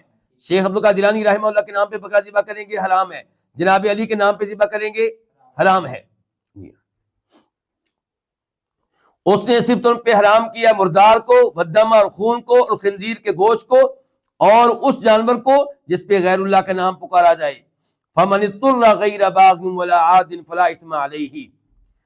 فا کا من پس، آگے ہے من، پس جس کو اضطر مجبور کر دیا جائے، یعنی کہ حرام کھانے پہ مجبور ہو جائے، وہ پس جو مجبور ہو جائے غیر باغ، اس حال میں کہ وہ بغاوت کرنے والا نہ ہو، شریعت سے بغاوت کرنے والا، ولا عاد، اور حد سے تجاوز کرنے والا نہ ہو، فلا اثم علیہ، تو اس کے اوپر کوئی گناہ نہیں ہے ان 4 چیزوں کو کھانے میں۔ مثال کے طور پہ خنزیر کا گوشت کیا ہے؟ حرام ہے، لیکن ایک آدمی بھوک سے مرنے والا، اس کو حلال چیز نہیں مل رہی، تو اس کو خنزیر کا گوشت مل رہا ہے تو تھوڑا سا لے سکتا ہے، شرط یہ ہے کہ دل میں کھانے کا شوق نہیں ہے، مجبوراً جان بچانے کے لیے، اور کھائے بھی اتنا ہی جس سے جان بچ جائے، یہ نہیں کہ اب جناب والا آج جی بھر کے کھا لیں آج، یہ مطلب۔ پھر سن لیں آخری جملے کا ترجمہ، پس جو مجبور ہو جائے غیر باغ، اس حال میں کہ بغاوت کرنے والا نہ ہو، ولا عاد، اور حد سے تجاوز کرنے والا نہ ہو، فلا اثم علیہ، تو اس کے اوپر کوئی گناہ نہیں ہے۔ ان اللہ غفور رحیم، بے شک اللہ تعالیٰ بہت بخشنے والا، نہایت مہربان ہے۔ اس سے بڑی رحمت کیا ہوگی؟ حرام کر کے مجبوری میں کھانے کی اجازت دے دی ہے، لیکن اللہ دلوں کو جانتا ہے، کون ہے جس کو شوق ہے شراب پینے کا؟ ٹھیک ہے، ابھی بھوک سے مرنے والا ہے اس لیے شراب پڑی تھی اس کا گھونٹ پینے لگا ہے، لیکن اللہ جانتا ہے کہ اس کو شوق ہے، کون افسوس سے پی رہا ہے۔ اس کے بعد ایت نمبر 174 174، ان الذین یکتمون ما انزل اللہ، بے شک وہ لوگ جو چھپاتے ہیں اس کتاب کو جو اللہ نے نازل کی، وَيَشْتَرُونَ بِهِ ثَمَنًا قَلِيلًا، اور لیتے ہیں اس کے بدلے میں ثمن قلیلہ، تھوڑی سی قیمت، اولئک یہی وہ لوگ ہیں ما یاکلون نہیں یہ کھاتے اپنے پیٹوں میں الا النار مگر آگ. یہ اس مال سے جو کھا رہے ہیں وہ اصل میں آگ ہے. ولا یکلمہم اللہ اور اللہ ان سے کلام نہیں کرے گا قیامت کے دن. ولا یزکیہم اور نہ اللہ اس دن ان کو گناہوں سے پاک کرے گا اور انہی کے لیے دردناک عذاب ہے. اچھا جی اس میں تذکرہ کن کا ہے؟ سب سے پہلے تذکرہ اس میں ان لوگوں کا ہے جو تورات کی معلومات کو چھپاتے ہیں. ان کے چھپاتے ہیں تورات میں آنے والی ان باتوں کو جن سے تصدیق ہوتی ہے مسلمانوں کی، اللہ کے نبی کی، قرآن کی صلی اللہ علیہ وسلم. اور دوسرے نمبر پہ کہا گیا نہیں الکتاب سے مراد ہے سب کتابیں، تورات بھی اس میں آ جائے گی، قرآن بھی آ جائے گا، اور یہ زیادہ بہتر ہے. تو بے شک وہ لوگ جو چھپاتے ہیں اس کتاب کو جو اللہ نے اتاری ہے، چاہے وہ تورات ہو چاہے وہ قرآن ہو، وَيَشْتَرُونَ اور لیتے ہیں اس کے بدلے میں، یعنی کہ اس کو چھپانے کے بدلے میں، حق کو چھپانے کے بدلے میں کیا لیتے ہیں؟ تھوڑی سی قیمت، یعنی کہ پیسے لے کے حق کو چھپا دیتے ہیں. یہی وہ لوگ ہیں کہ نہیں یہ کھا رہے اپنے پیٹوں میں مگر آگ اور اللہ ان سے کلام نہیں کرے گا روز قیامت. ان کی سزا ان کی کہ اللہ کلام نہیں کرے گا. اس کا مطلب یہ ہے کہ اللہ تعالیٰ کلام کرتا ہے. ولا یزکیہم اللہ ان کو گناہوں سے پاک نہیں کرے گا اور انہی کے لیے دردناک عذاب ہے. آیت نمبر 175 175 اولئک الذی یہی وہ لوگ ہیں کہ اشتروا کہ انہوں نے خریدا الضلالۃ گمراہی کو بالہدا کس کے بدلے میں؟ ہدایت کے بدلے میں، والعذاب اور عذاب کو خریدا کس کے بدلے میں؟ مغفرت کے بدلے میں. فما اصبرہم یہ ما تعجب کے لیے ہے. یہ ما کون سا ہے؟ فما اصبرہم تو کس قدر یہ صبر کرنے والے ہوں گے علی النار آگ پہ، یا کس قدر یہ صبر کرنے والے ہیں آگ پہ. یعنی کہ ان کے اوپر طنز کیا جا رہا ہے کہ ان کو جہنم کی آگ سے کوئی ڈر نہیں لگتا، ان کو جہنم کی آگ سے کوئی ڈر نہیں لگتا، اللہ سے کوئی ڈر نہیں لگتا. ذالک یہ اس لیے، یہ کیا؟ یہ سب کچھ یہ ان کا چھپانا حق کو اور اس کے بدلے میں پیسے لینا اور پھر ان کی سزا کہ اللہ ان سے کلام نہیں کرے گا، دردناک عذاب ملے گا، یہ اس لیے یہ بات سببیہ ہے. یہ اس لیے کہ اللہ نے کتاب کو اتارا ہے حق کے ساتھ، اللہ نے کتاب کو اتارا ہے حق کے ساتھ، تو یہ حق کو چھپاتے ہیں، حق بیان نہیں کرتے، تو اسی لیے پھر ان کا یہ انجام ہوگا. وَإِنَّ الَّذِينَ اخْتَلَفُوا فِي الْكِتَابِ اور بے شک وہ لوگ جنہوں نے اختلاف کیا فی الکتاب کتاب میں، لفی شقاق بعید البتہ دور کی مخالفت میں ہیں. شقاق مخالفت، بعید دور کی، دور کیسے؟ حق سے، یعنی کہ یہ حق سے بہت دور ہیں، حق کی مخالفت میں بہت دور نکل گئے ہیں. بے شک وہ لوگ جنہوں نے کتاب میں اختلاف کیا. کتاب سے مراد کیا ہے؟ وہی جن سے کتاب، قرآن بھی آ گیا اس میں، تورات بھی آ گئی، انجیل بھی آ گئی، کہ جو کتاب میں کوئی کہتا ہے جی یہ کتاب حق ہے، کوئی کہتا ہے مثال کے طور پہ قرآن کے بارے میں کہ نہیں اللہ کا کلام نہیں ہے، کوئی کہتا ہے اللہ کا کلام ہے. اس طرح کر کے اس کی مخالفت کرتے ہیں. اسی طرح قرآن کے اندر جو باتیں آئی ہیں ان کی مخالفت کرتے ہیں، تورات میں جو حق ہے اس کی مخالفت کرتے ہیں. تو فرمایا بے شک وہ لوگ جو اختلاف کی کتاب میں البتہ دور کی مخالفت میں ہیں. اللہ رب العزت سے دعا ہے کہ اللہ تعالی ہمیں استقامت دے اور آخری وقت تک ہم ان درس کے ساتھ رہیں، اور آپ نے چھوڑنا نہیں ہے انشاءاللہ. اللہ آپ کو بہت جزا دے، اللہ آپ کے وقت میں، آپ کی اولاد میں، آپ کے رزق میں، آپ کے علم و عمل میں برکتیں ڈالے، آپ کی پریشانیاں دور فرمائے اور آپ کے گناہ معاف فرمائے، اور اللہ تعالی ہم سب پہ راضی ہو جائے. وصلی اللہ تعالی علی نبینا محمد وعلی آلہ وصحبہ اجمعین.